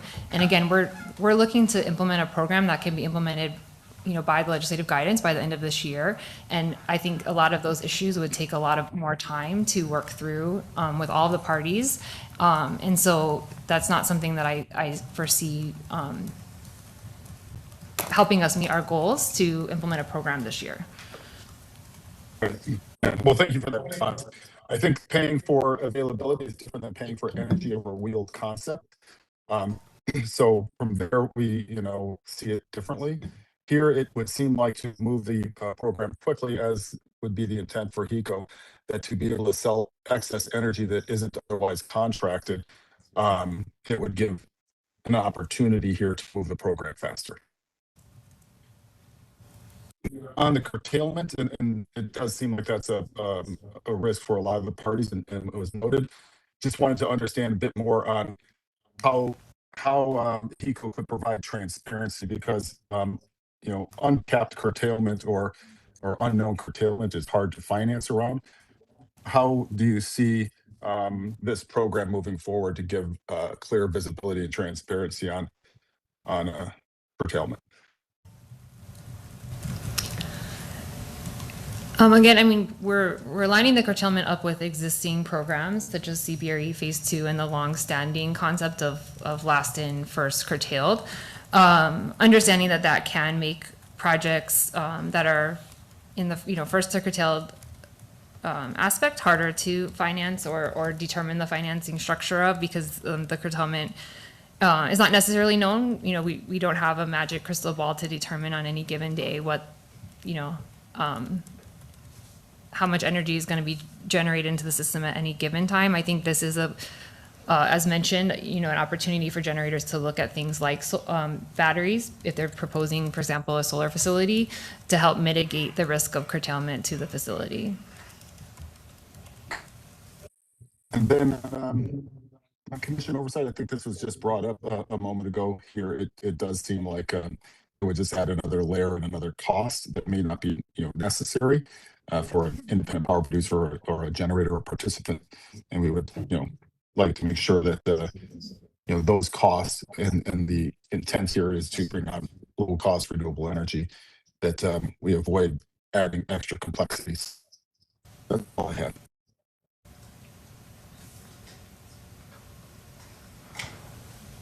Henry, do you want to go now? Do you have any questions or comments, Henry? I do have one question. Are there areas of the grid, such as Molokai, where there are grid restrictions from having this program? So we're proposing for the first phase to limit it to the larger islands of Oahu, Hawaii, and Maui. There are constraints, and the systems are just much smaller on Molokai and Lanai, and so we're not opposed to expanding the program to those islands, but we do believe that further study would be needed to better determine what the project sizes would make sense on those islands and what interconnection requirements might be needed to ensure that the you know, projects are added in a safe and reliable manner.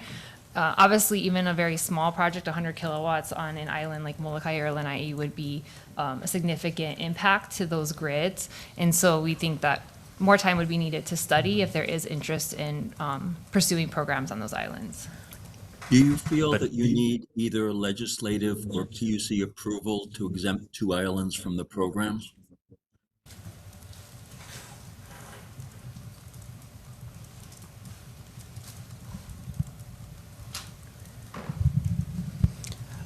I mean, I think, again, as part, we're proposing a phased implementation, so we're not necessarily excluding it from the law. I think that it's, you know, within the Commission's jurisdiction to be able to phase the program in as we're proposing.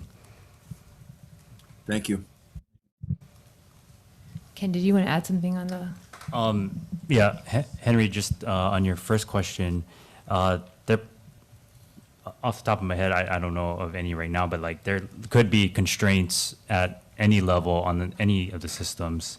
Like there could be a distribution constraint that would require upgrades to allow the wheeling generator, depending on what size it is, to interconnect to the system. So just want to clarify that while Molokai is a very special case where it has an overall issue of energy, that on all the other islands, there's a lot of other things that need to also be looked at that will be done through this process.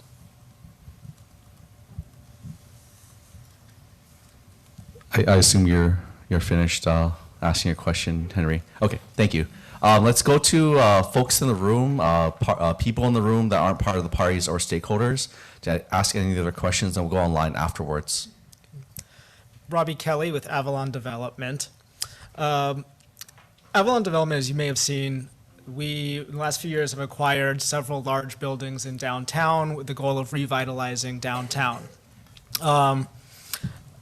I'm asking if you would, so what I want to do, I've given myself a personal goal of powering Davies Pacific Center and Topo Financial Center, which we acquired both last year, powering those buildings using renewable energy. I've looked really hard at putting PV on the rooftop. It doesn't make sense, high wind loads. Even if I do it, it only offsets like one floor of the building. So I'm asking if you guys would consider a exemption to allow larger power users, Schedule P, for an owner user exemption. I don't think that opens the floodgates to everybody. I think there's very few solar developers who also have large energy using buildings. That's my first question is, will you consider, an owner user exemption or some way for me to build a, solar farm facility and power my buildings in downtown using that?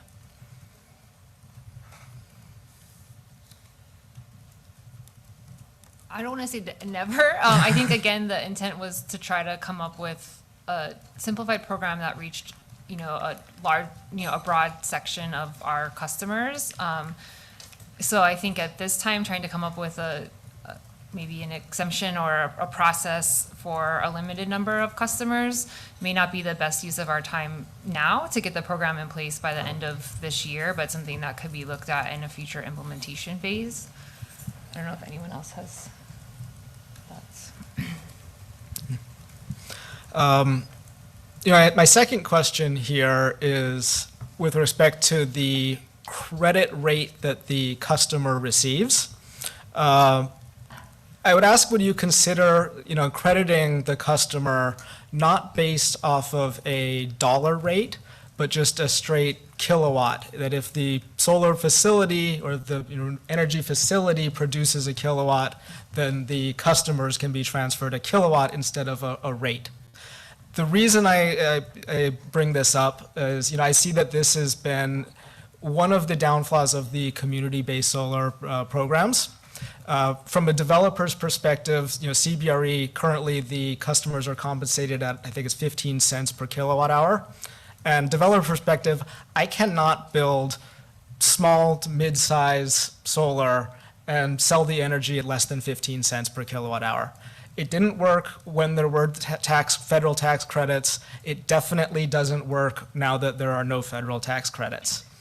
This is also, to me, it's a matter of equity. These programs are implemented for the purpose, and this is in the law, I believe, that it's intended to make solar renewable energy available to people who don't have physical access to a rooftop, people who live in condominiums. Half of our residents on this island live in condominiums. But having that rule, that process where it's a credit rate at 15 cents, you're disadvantaging those people. You're not treating them the same as someone who puts solar on their own rooftop. If I put solar on my rooftop, that directly offsets the amount of energy that I'm then pulling from HECO. So that energy is worth, 37 cents for the current residential Schedule R rate to me. By contrast, a person who signs up for community solar is getting 15 cents per kilowatt hour. What that means is that for the person who signs up for community solar, for them to get the same benefit on their HECO bill, it requires 2.5 times more PV panels to be built to get the same benefit. That's not equitable. And I think we can design, this is an opportunity to design the wheeling program differently.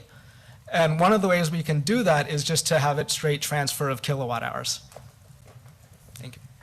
So maybe I'll turn it over to Jeremy and then I can jump in as well. Thanks, Becca. So, I think in that example, those are two, and this could be a philosophical difference to use Isaac's phrase, but this could be two different scenarios from our point of view, because on the one hand, if you put solar on your rooftop and you're offsetting your own usage, that's a time coincident situation, right?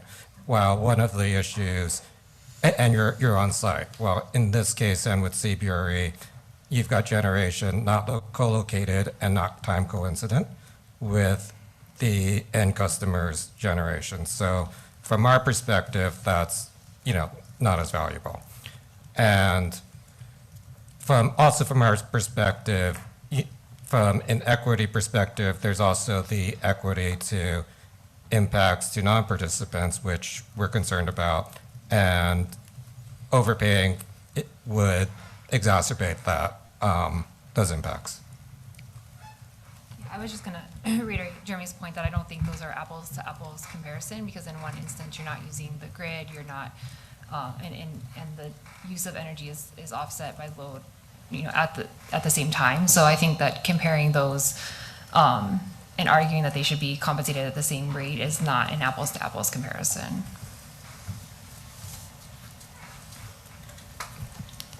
Nothing further from me.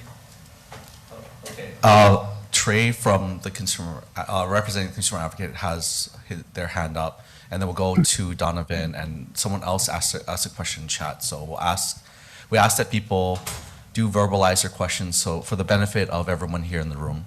But go ahead, Trey. Good morning. Thank you.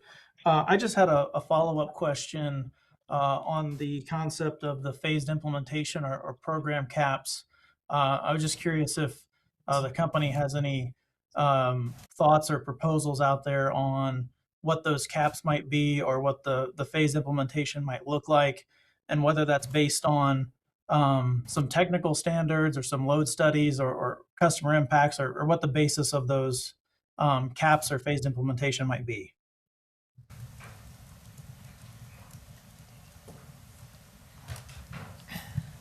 I can start and maybe others can jump in, but I think that's still a question that we are considering and looking at ourselves, and open to feedback from others on what those caps might be.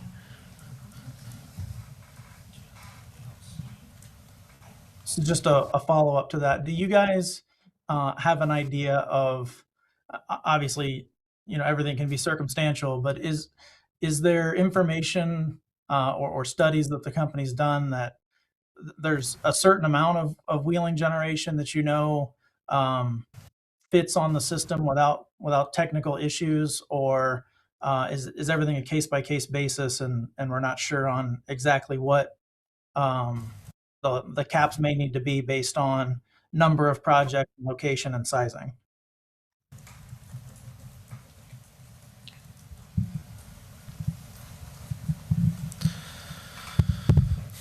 So it's a little bit of all of the above. We do have some ideas of system sizes that cause problems, but it does vary quite substantially depending on where on the island that's located. So that's part of a reason for a conservative phased implementation without being prescriptive that every single system size must be X amount. We can start off slowly, see what the uptake is, see what the impacts are, and then adjust accordingly. Thank you.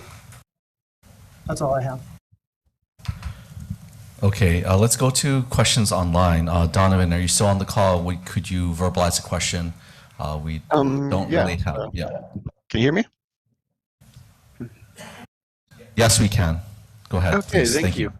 Donovan Kelm with Aon Renewables, and I just have one question regarding the wheeling participants and the wheeling location. So since there's a project cap on 2 megawatts per project, does this apply to like a single TMK?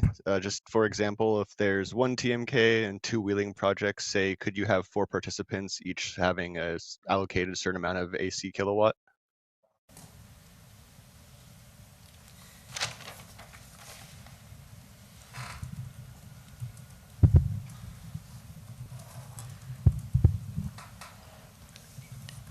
I guess we'd have to think about the per TMK limit. We're not looking at we propose not to aggregate facilities. I'm not sure if there was 2 separate facilities and 2 separate points of interconnection on 1 TMK, if would be something that we would entertain or not. I think we'd have to look at that, and maybe we can come back with that. Okay, thank you. Okay, Michael, I think you have one question, and that's all the questions online before I think someone else wanted to ask a question in the room. So, Michael, could you verbalize your question if you're still on the call?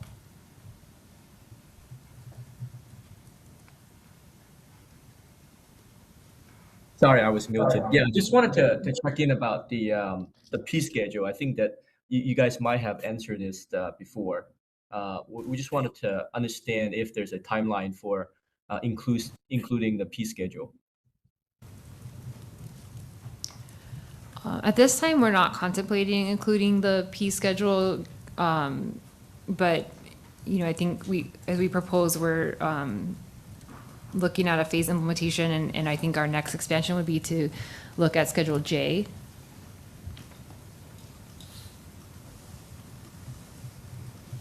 Got it. Thank you.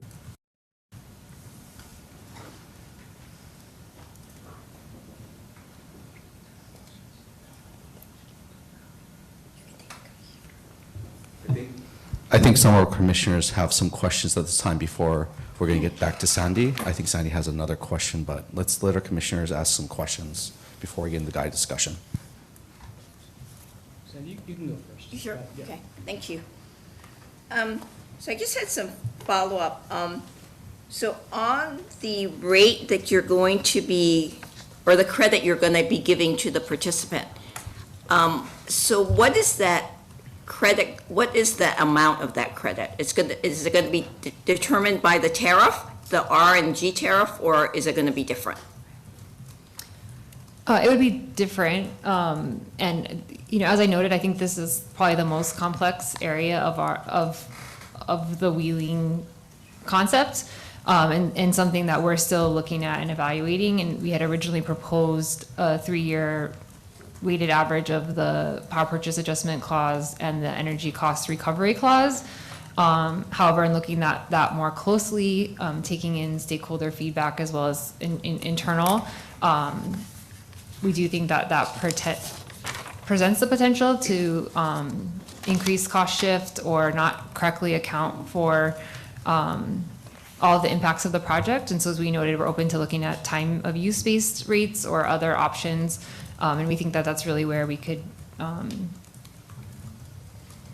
work together as a group to come up with something that's really going to make sure that the program is successful. And I don't know, Jeremy, if you have anything else to add.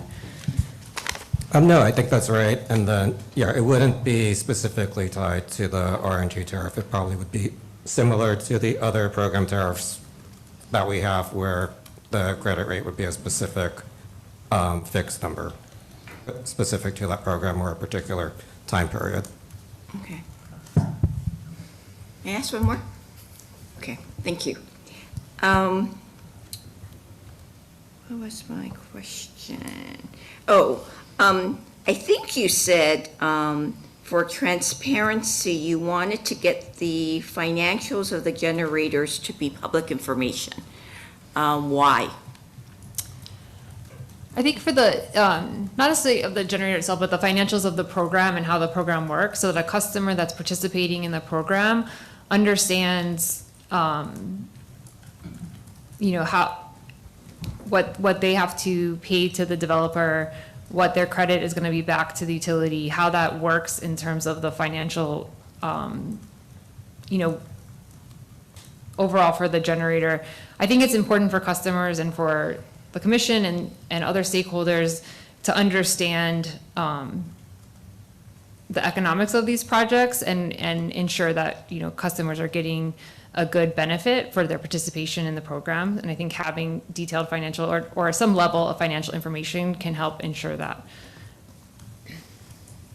So I guess I'm confused because at first I thought I heard you said you only needed to know for, you know, I agree that the customer should know how much they're going to have to pay the generator, how much they're going to get back in credit. But are you also saying you need to know the business financials of the generator, that so their whole financials, not just the specifics that's going to affect the customer or the participant? I don't think there is a need to know every financial aspect of the project. I do think it opens up to better consumer protection if there's an understanding of the financials of the project, and, you know, if there's potential for more benefit to go to consumers, or, you know, if they're being charged a fair price for that wheeling fee by the generator to the participant. Otherwise, you know, there's really no oversight of what charge the wheeling generator is charging the participant if no one has any insight into what cost that is to the developer to have these wheeling participants. So I think having some oversight provides consumer protection to the customer. Okay, I guess my only comment though is that then you're sort of falling into the line that Doug was raising, that basically you're turning these generators into public utilities that need to be regulated. So I just make that comment. Thank you, Colin. Oh, sure, thank you, Sandy. Going back to the aggregation question raised by the DER parties, why is it that hypothetically you could not achieve simplicity and aggregation at the same time if you had a hypothetical aggregator submitting 10 1-megawatt projects simultaneously? Because HECO is proposing SCADA control and other visibility into what's being generated and provided at any given moment, why couldn't HECO simply aggregate the 10 generators together and assess you know, what that generator is providing to the grid, and allow a generator to, again, hypothetically serve a larger number of customers, or perhaps even larger customers? I'll start and you can jump in. Hypothetically, I think, I don't disagree with the concept that that could work, right? That you could have an aggregator and it could aggregate multiple facilities and you could serve, you know, potentially more customers. I do think it does add a layer of complexity, because now you're looking at ensuring that multiple facilities are operating and providing that generation. You're adding a layer of curtailment. What if one of those facilities is curtailed and not another? You're adding just more data that needs to be looked at. And I don't think that we're opposed to that. I think the intent of the, again, our intent was just to try to do simple to start and to scale. And I don't know if Bryant, you want to add anything? Yeah. Just to add to that, I mean, I believe, it's my understanding that given the available technology, a generator in that situation, aggregation generator, could provide to HECO a single source of information that shows what's coming from all of its generation facilities at any given moment in time. And that would be helpful in terms of the credit evaluation that HECO does. It would not be the same thing as TECO's, control of each specific generator based on geographic location and knowing whether it needs to curtail or not. That's a separate analysis. But in terms of the credit part of it, I think that could be resolved by the aggregator providing that consolidated information to HECO, correct? Yeah, I think from a purely administrative perspective, there is some opportunity to try and aggregate those systems together. But from a control perspective, then it does introduce a whole lot of complexity. So then I'm wondering, like, does it make sense to have an aggregation at the administrative level, but a disaggregation at the individual system level, and all of that gets trying to merge the two together? Okay, thank you. Is HECO familiar with UK Power Network as a utility? The utility that controls London and the surrounding area? Are you aware of how they operate their distribution system? I have some limited visibility into them, but not probably to the level of discussion that's needed right now. Do you know of the Connections Lab software used by UKPN? Are you aware of that software? Not specifically, no. Have you thought about flexible connections as a means of speeding the process of interconnection review and or simplifying curtailment rules with regard to the wheeling program? I'm going to defer to Ken, who's probably going to need to defer to his counterpart at Hawaiian Electric, but. Flexible connections, like meaning if there's a certain amount of capacity on a certain line and then allowing them to just go on before any upgrades occur. That's my understanding of flexible interconnection. Yeah, it's locational specific. So if there are places on the grid where the distribution network or the infrastructure is adequate to allow a certain amount of additional generation, and or to allow a certain amount of generation subject to some likely curtailment expectation, that you would then accelerate the interconnection of that particular generation facility to just simplify the cost and the schedule for interconnection. Yeah, I mean, I think, well, right now we're referencing 14H and then that process, which would basically show how much capacity is on the line and then how they would move forward. So I think, I guess we could incorporate that into the process. It's essentially there. I mean, it's basically setting a limit before any other upgrades occur, right? To allow interconnection earlier. I think I will add, kind of similar to what California's doing with their flexible hosting capacity model. That's like the next step that we have not quite taken yet, where it's time-based. So a time-based level of flexible interconnection is something we haven't really implemented thus far. And it's possible, but extremely complex to implement. I think you have to understand too that we not only have local distribution constraints, we're now talking about system constraints. So that's global and that's already occurring now. So although we can do some of that, I think you also have to look at the system constraints.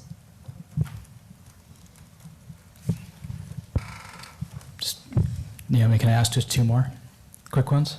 Or do you? Yeah, of course. Yeah, please do.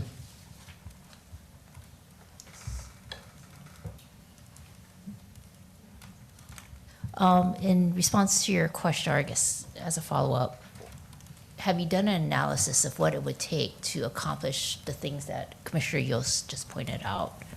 Have you inventoried? You said that there are system constraints, there are, transmission line and circuit constraints. So have you done an analysis as to what it would take, what things need to be upgraded in order for you folks to get there?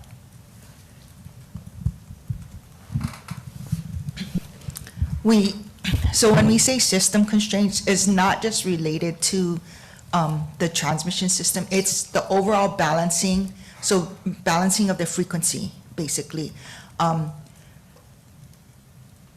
We have not done those detailed studies. It just depends on, I think, the generation size, the time period that generation is injecting to the system. So we're at the point where we have so much generation, say like during the day, that we're back, we have our units back down to their minimum.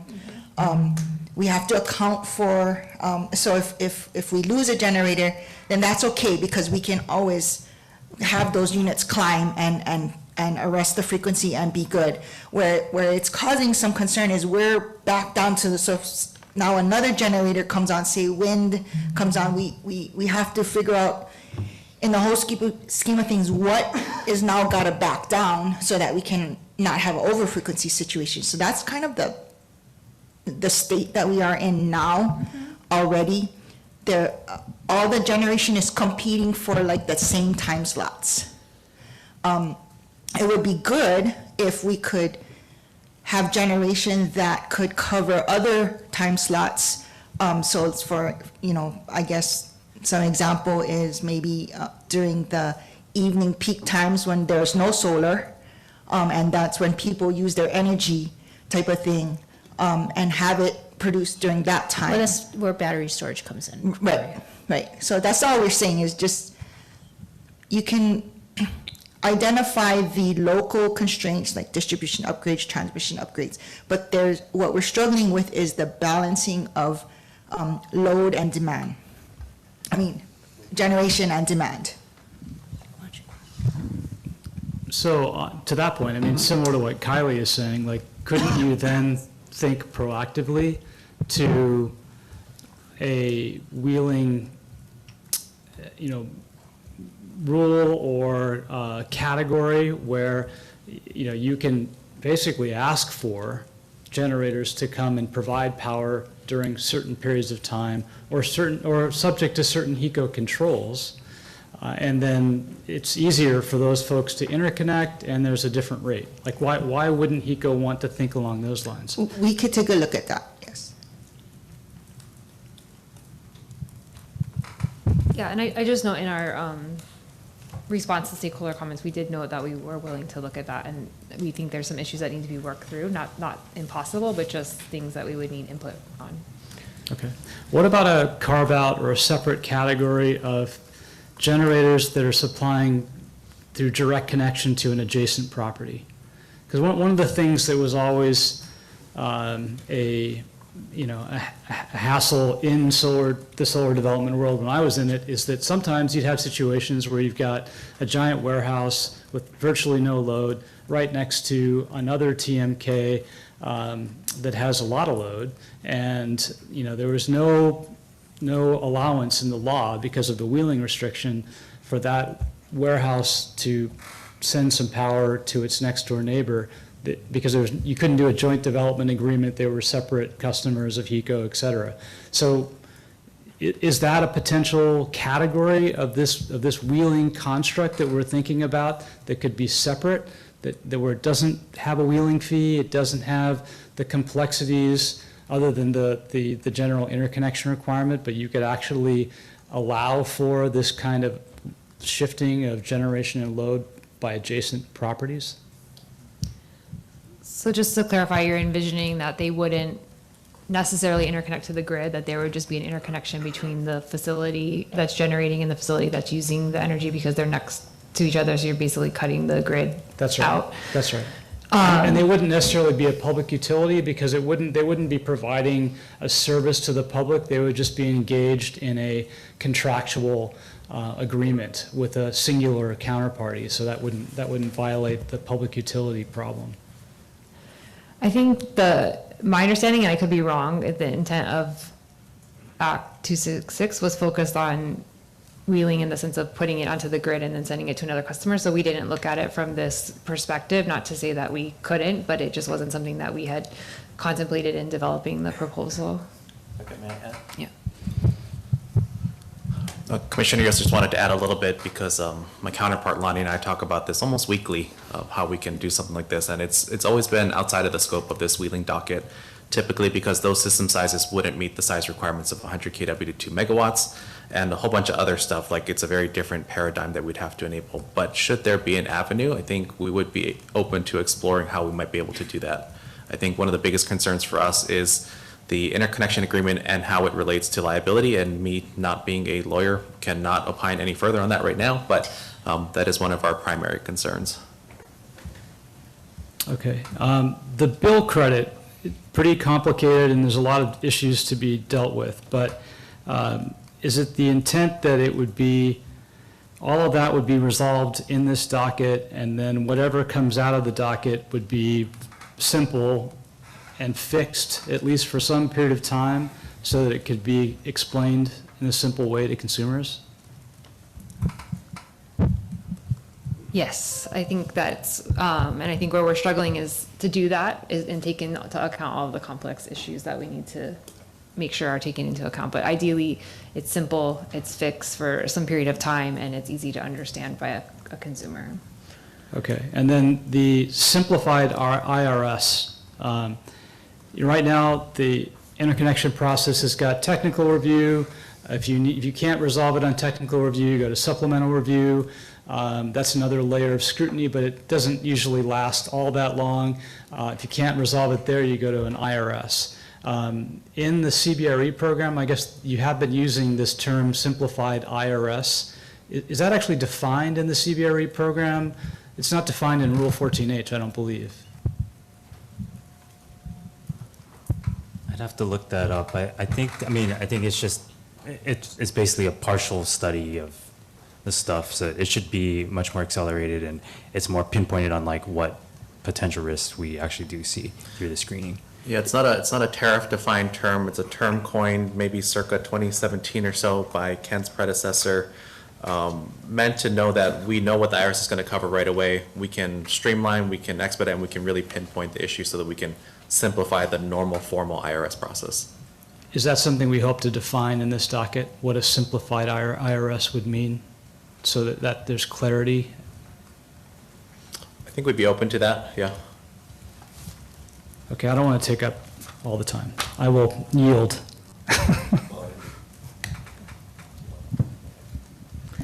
Thank you. Along similar lines, actually, related to CBRE, we've been talking quite a bit about that today. I was wondering if you could elaborate on the existing mechanisms and practices that you intend to repurpose kind of from CBRE into wheeling. I know you mentioned quite a few of them, so I was just wondering kind of high level. But then also I think it'd be helpful to discuss any differences between the existing CBRE program and the proposed wheeling program.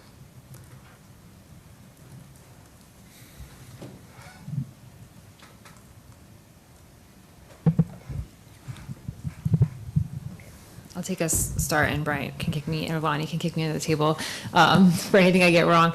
I think the intent when we said we want to utilize, existing parts of programs, it could be CBRE, it could be other DER programs, but to the extent we have background systems like application process systems or our CIT system for interconnection, not reinventing the wheel, not creating a new online portal or online program, that can be adapted, and maybe there's a link you click for CBRE, and when you click for wheeling, if they're asking for slightly different information. But the intent would be that to save cost and to save time, we would try to utilize existing systems that already are there. They may need to be modified because CBRE and wheeling are not exactly one for one, while they're very similar. And so I think that's the intent. We need to go through each of those systems. We need to fully define what the program requirements are for wheeling first, so that we can then decide what existing systems can be used, what might need to be slightly modified or tweaked in order to do that. But that's the intent behind that. How can we utilize things that are already on the system, have already been paid for, and not add additional costs to the program, which would then need to either be recovered from all ratepayers or from the wheeling generator. So really, how can we utilize existing systems and programs to limit additional costs? And that's something that we're still looking at. In terms of the differences, I don't know that I'm prepared to go through a bullet list of the differences between CBRE and wheeling. They do exist. I don't know if anybody wants to take a stab, but we can come back with what we think are the current differences between what we're proposing in the existing program, or, you know, also what we're proposing. Obviously, you know, major differences between what we're proposing for CBRE Phase 3 is that would be limited to LMI, and it would start with utility-owned generation, but as Lonnie mentioned, we're open to third-party owned generation discussion as well for CBRE, which is different than in retail wheeling, where we're really proposing to just be the conduit for bill credits and ensuring that the facilities are interconnecting safely to the grid. Right. I was just wondering if there are any high-level differences currently between the CBRE Phase 2 and the proposed retail wheeling program?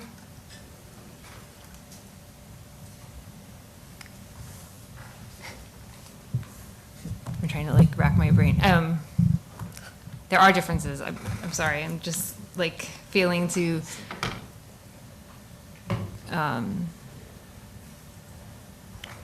You know, I think, well, size limitations are different in Phase 2 between what the legislature proposed for wheeling. In CBRE, I believe the generators are compensated for at least some portion of unsubscribed energy for at least a period of time, which is different than what we proposed for retail wheeling. You know, I think we have more insight into the participants. I think they sign up as well through the portal, which we're not proposing for the wheeling. We're proposing to just get that directly from the wheeling generator. Those are some high-level ones. We can definitely put together a list. Thank you. Sorry, just a quick follow-up. So I remember with the CBRE program, when you were trying to implement it, especially the bill crediting system, is very long, it was expensive, costly. Is that the similar system you'd be using for wheeling? Or, because I just wonder if you're saying using existing, programs or operations. Because I think that was one of the delays, you know, kind of implementing CBRE was just getting the billing system online, you know, yeah. Yeah. Yeah. I was thinking about this morning, actually trying to work out like a little bit of a flow diagram for how this is going to work. And I think it's going to be different than CBRE in that regard. And kind of to address the previous question at the same time, it's philosophically different in the sense that CBRE is like you're taking a power plant and then trying to allocate parts of that power plant out to individual customers. Whereas wheeling, I think, is more like trying to mimic like a direct one-to-one offset of the generator to the usage. So in that regard, we think we can simplify wheeling a lot compared to CBRE by not having every single participant sign up through our portal and trying to allocate them that way, and instead just having the wheeling generator tell us how much they generated and how much each participant gets. And that should really help to simplify the billing part of it. Okay, because I know you were using SPA or something, right? SAP or something? SAP, right? we're still going to use SAP, but hopefully not as intense of a process within SAP. Because I know it was just costly, and you had to come for cost recovery for that. Yeah, SAP is insanely expensive to do any development, so we try to minimize any development that we can in there. Okay, yeah. All right, just curious. Thanks, appreciate it.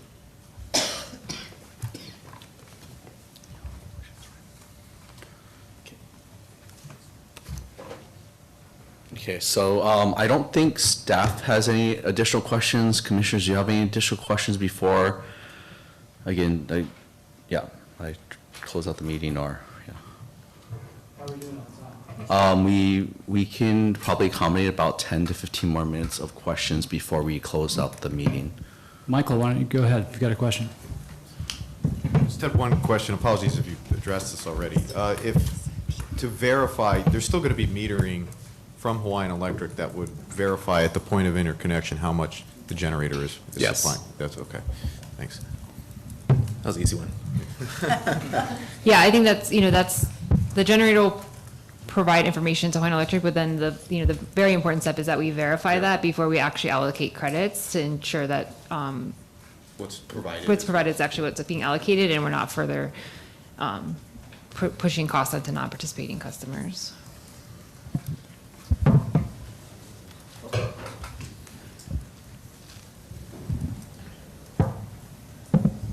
In your proposal, you mentioned that you wanted commission oversight. And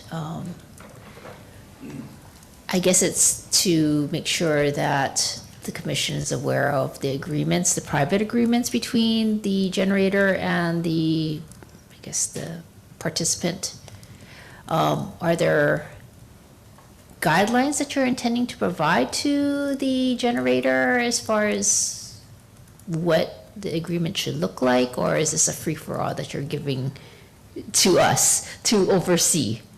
Well, I envision, as we propose, we envision either a form contract and or a disclosure checklist. So in my mind, commission oversight would be available to ensure that those agreements are being followed, or that there's,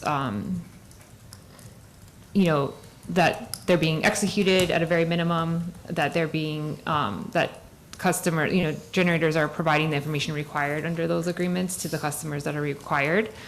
I know that, typically in a private agreement, you wouldn't have some third-party oversight, right? In a contract, it's just the two parties, and then the customer is at sort of the mercy of the courts or what other legal processes might be available. So the enforceability aspect of it, are you thinking that the commission's going to be enforcing this contract if there is a dispute, or is that something between, is a contract right?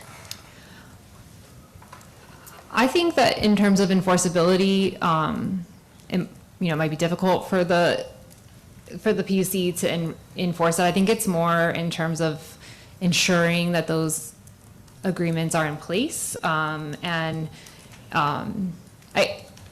I see this as a little bit different than a typical, I guess, contractual agreement in the sense that customers are very used to coming to the utility, and if they have concerns about their electric use or concerns about their billing, there is an avenue to go through the commission for that. We're going to be introducing a third-party concept into that, and if there's no oversight, it might put customers who aren't used to the program or how the program works or the complexities of generation that, if there's no oversight, no one's ensuring that they're actually being provided this information by the developers, I can see that potentially being a downfall for customers, or that, the customers are not protected in that situation. I understand that, but you understand that the generators aren't public utilities. You Correct. admitted that, right? Yeah. So what protections or oversight can the commission give to the participants if there is no legal oversight over these generators? I mean, we look at it, then what? What is enforcement mechanism if there is some type of contractual dispute? Isn't that a legal issue between the participant and the generator? Yeah, I would agree. And I think we could give more thought into the, what we would envision through oversight and how that might work. But I would agree that enforcing the contract would be.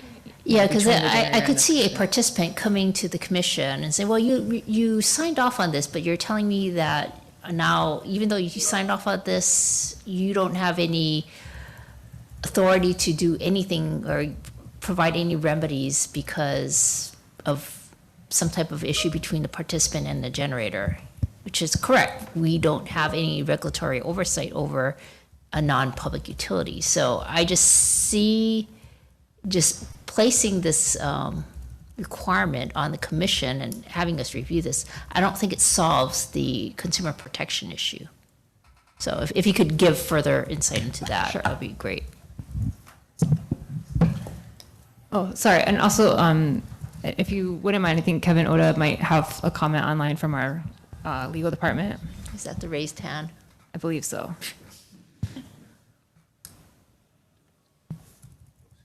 Can people hear me? Yes. Oh, great. Okay, this is Kevin Oda from Hawaiian Electric, one of the in-house legal counsel. I'm just hearkening back to CBRE, and I think what we did with CBRE was directly within the tariff. If there is significant noncompliance by the in that instance the subscriber organization, there would be opportunity. It's within the tariff to terminate the terminate the ability of that SO to be a program participant in CBRE. So I think what the oversight ability of the PUC in this instance would just be to provide approval for termination from the program itself.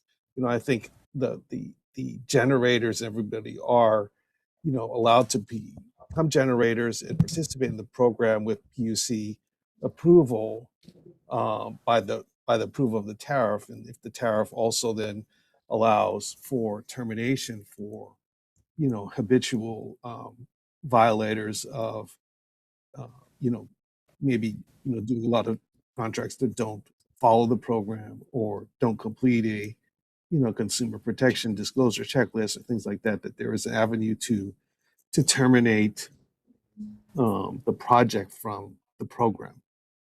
Kevin, who terminates it?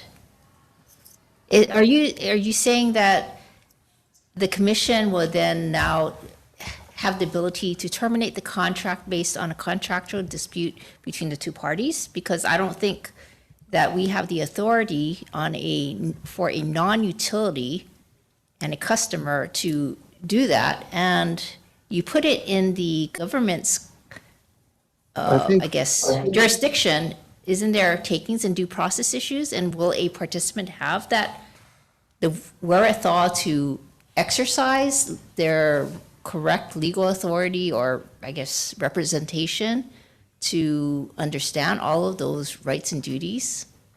Well, yeah, I don't think it's trying to take the place of a participant's right of action and their recourse and allow for the commission to interject itself into the contractual relationship between the parties.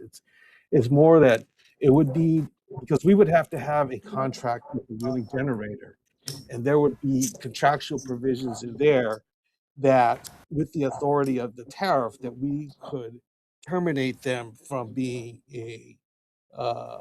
I guess in this instance, a generator, a wheeling generator within the program.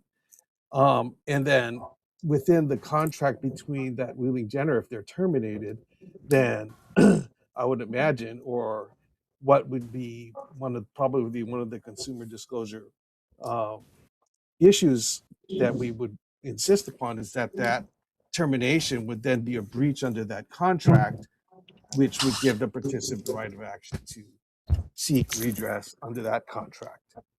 I understand. I understand that. what you're saying, but that's a contractual issue that belongs in the courts to resolve, Right, not exactly. something Yeah. that, right. So that's not something that, I guess my question is, why is the commission looking at this contract and blessing the contract when we have no legal jurisdiction over a non-public utility? And then to relook at that particular construct, because it doesn't make sense from a legal administrative point. So that's all I'm asking.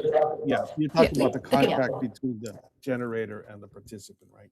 Yeah, we can go back and provide further Thanks, thought Becca. on what we're thinking.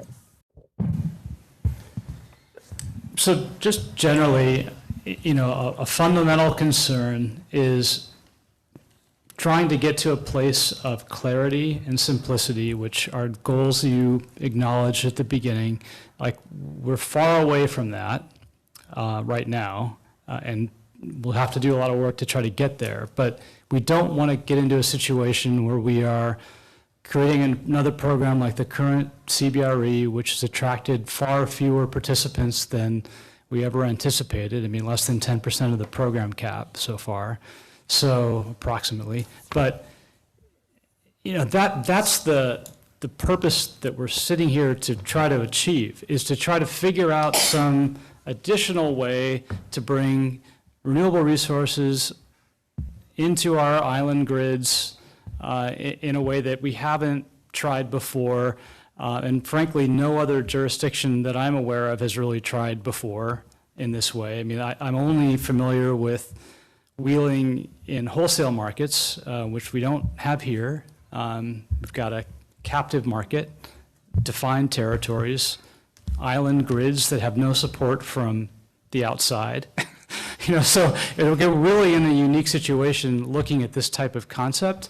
And if we're going to do it, we got to figure out a way to do it that is attractive, that is likely to substantially increase the amount of renewable generation on the grid in a way that supports the grid at the same time. So I feel like there's a lot of work to do here. I'm not sure how we're going to do it and be productive about it, but we had to start somewhere, so we really do appreciate you starting somewhere and coming up with a straw proposal that at least gets us talking.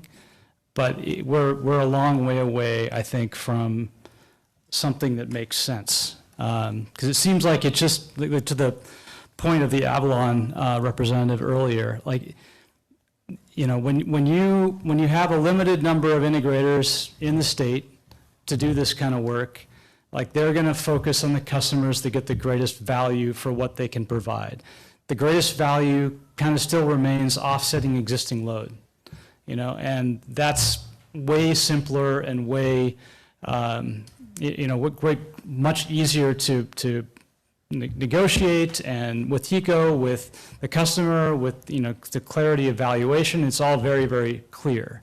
And it's a very high value because rates are very high and they continue to go higher with the issues of relating to the oil markets.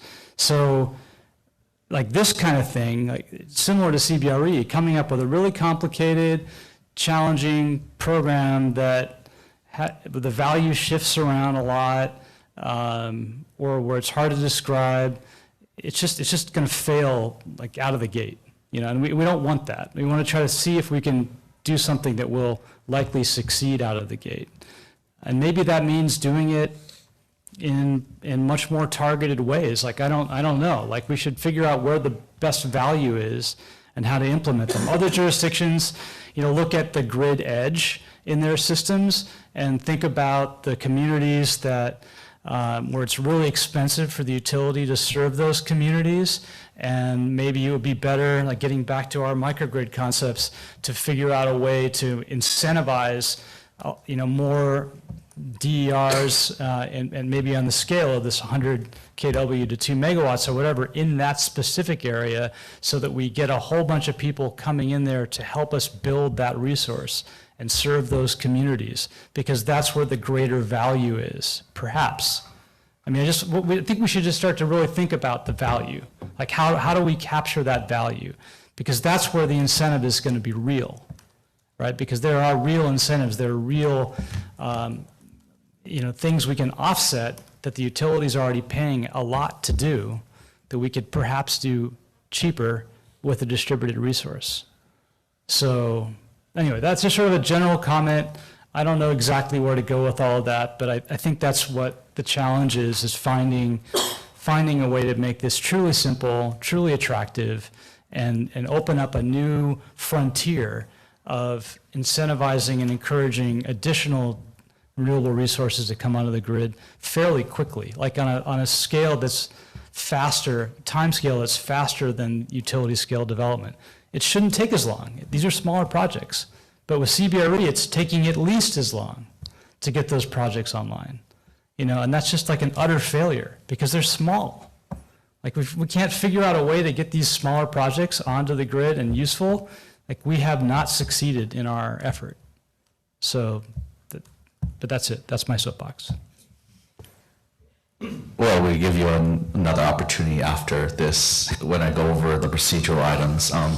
So we're done with the kind of substantive part of our discussion. I'd like to go over some of the more procedural items, that we have to deal with. But, I want to remind everyone, for parties, you can always file things within the scope of the procedural schedule and the guidance we put forward.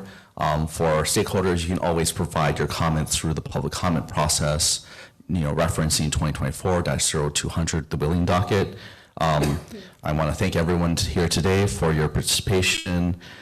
Not quite done yet, sorry. So it's going to be a little rambly. And your patience regarding this technical conference. We were supposed to have this about a month and a half ago, and we did have to delay for a variety of reasons, and I apologize for that. So going over next steps and process. We will determine definitive next steps coming very soon. In terms of the next immediate steps, the commission staff anticipates a future issuance of a guidance letter or guidance order that will provide more comprehensive, a more comprehensive look at the proposal from Hawaiian Electric. We note that we will also have to issue a new procedural schedule to deal with any remaining items. There's a lot of work to be done. We understand that. And we also want to make sure we provide parties and stakeholders the opportunity to provide additional comments on a more comprehensive proposal and provide your ability to, or give you the ability to propose your final positions on the matter before we have decision making and have the new tariff in place by January 1st. Again, public may provide any comments, during the whole proceeding. Please feel free to put comments in. Any question from the parties regarding these kind of procedural steps or thoughts from staff before we do the final closeout, which I promise is like a minute and a half. Just a question. Sure. And I'm representing Tahiri, not HSEA. But I noticed that HSEA did ask to do its own presentation, I think with its own proposal. And I know the request was denied. But when the idea that not only one person knows the answer to everything, are we going to provide an opportunity for HSEA or other parties to provide their alternative proposals? Thanks, Sandy. The procedural schedule did allow for that opportunity for anyone. It wasn't only parties, but any interested stakeholders. And while we received comments from, many of you who are at this meeting today, there was no specific alternative straw proposal that was provided. So that's why we took the opportunity for this meeting to go over, HECO's proposal. We're still considering what the next steps are going to be in terms of the procedural schedule. So, but we'll consider that if it's necessary. We still are going to have to process the presentation and, all the parties' comments before we move forward. Thank you. Any other comments from anyone here before I get into my promised 1.5 minute final spiel? Okay, doesn't look like we have any other comments. Request that all the parties and stakeholders remain engaged. We're very happy for you to be here. This is much more turnout than we expected, but I'm glad we put out extra chairs. So we can stay on track to complete track A of the wheeling proceeding. If you haven't already, please subscribe to this docket to receive notification and updates on this proceeding. This meeting has been recorded and will be available on the Commission's YouTube channel for viewing. It's available now. We're live streaming it. I believe Olelo, who is providing a lot of the support here, is also going to broadcast. We don't know when it's going to be broadcast, but to their channels, it will be broadcast.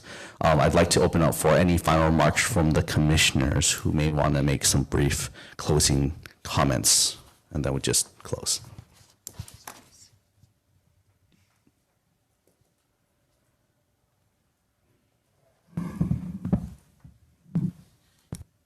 Okay, we all understand that this is not an easy exercise.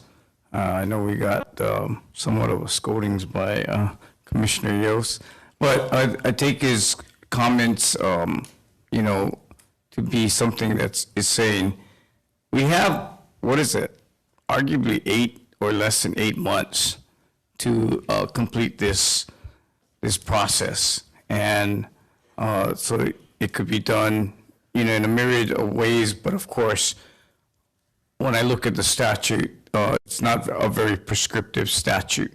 So we would, as has been mentioned, whether it's done in phases or tiers, the idea is let's start something, and maybe simpler is better. And if we can all start focusing on what are simpler alternatives so that we can provide that to the legislature with the commitment to then build upon that that might be a better use of our 8 months going forward. But I do thank all of you for your participation and look forward to a very committed process in a very short time. And I know we have a lot of other priorities as well. And of course, HECO's dealing with, so many other issues with regard to our changing climate, including this week. So again, parties, please help us with this. And, I wouldn't go so far as to say there's no right answer, but I would say that there are probably a lot of good answers out there. All right, if there's no further, can we close? Yep. Let's close, and we're done. Thank you, everyone. Sorry, I didn't have any fancy thing to say. Let's stop recording and stop the YouTube live, and thank you very much.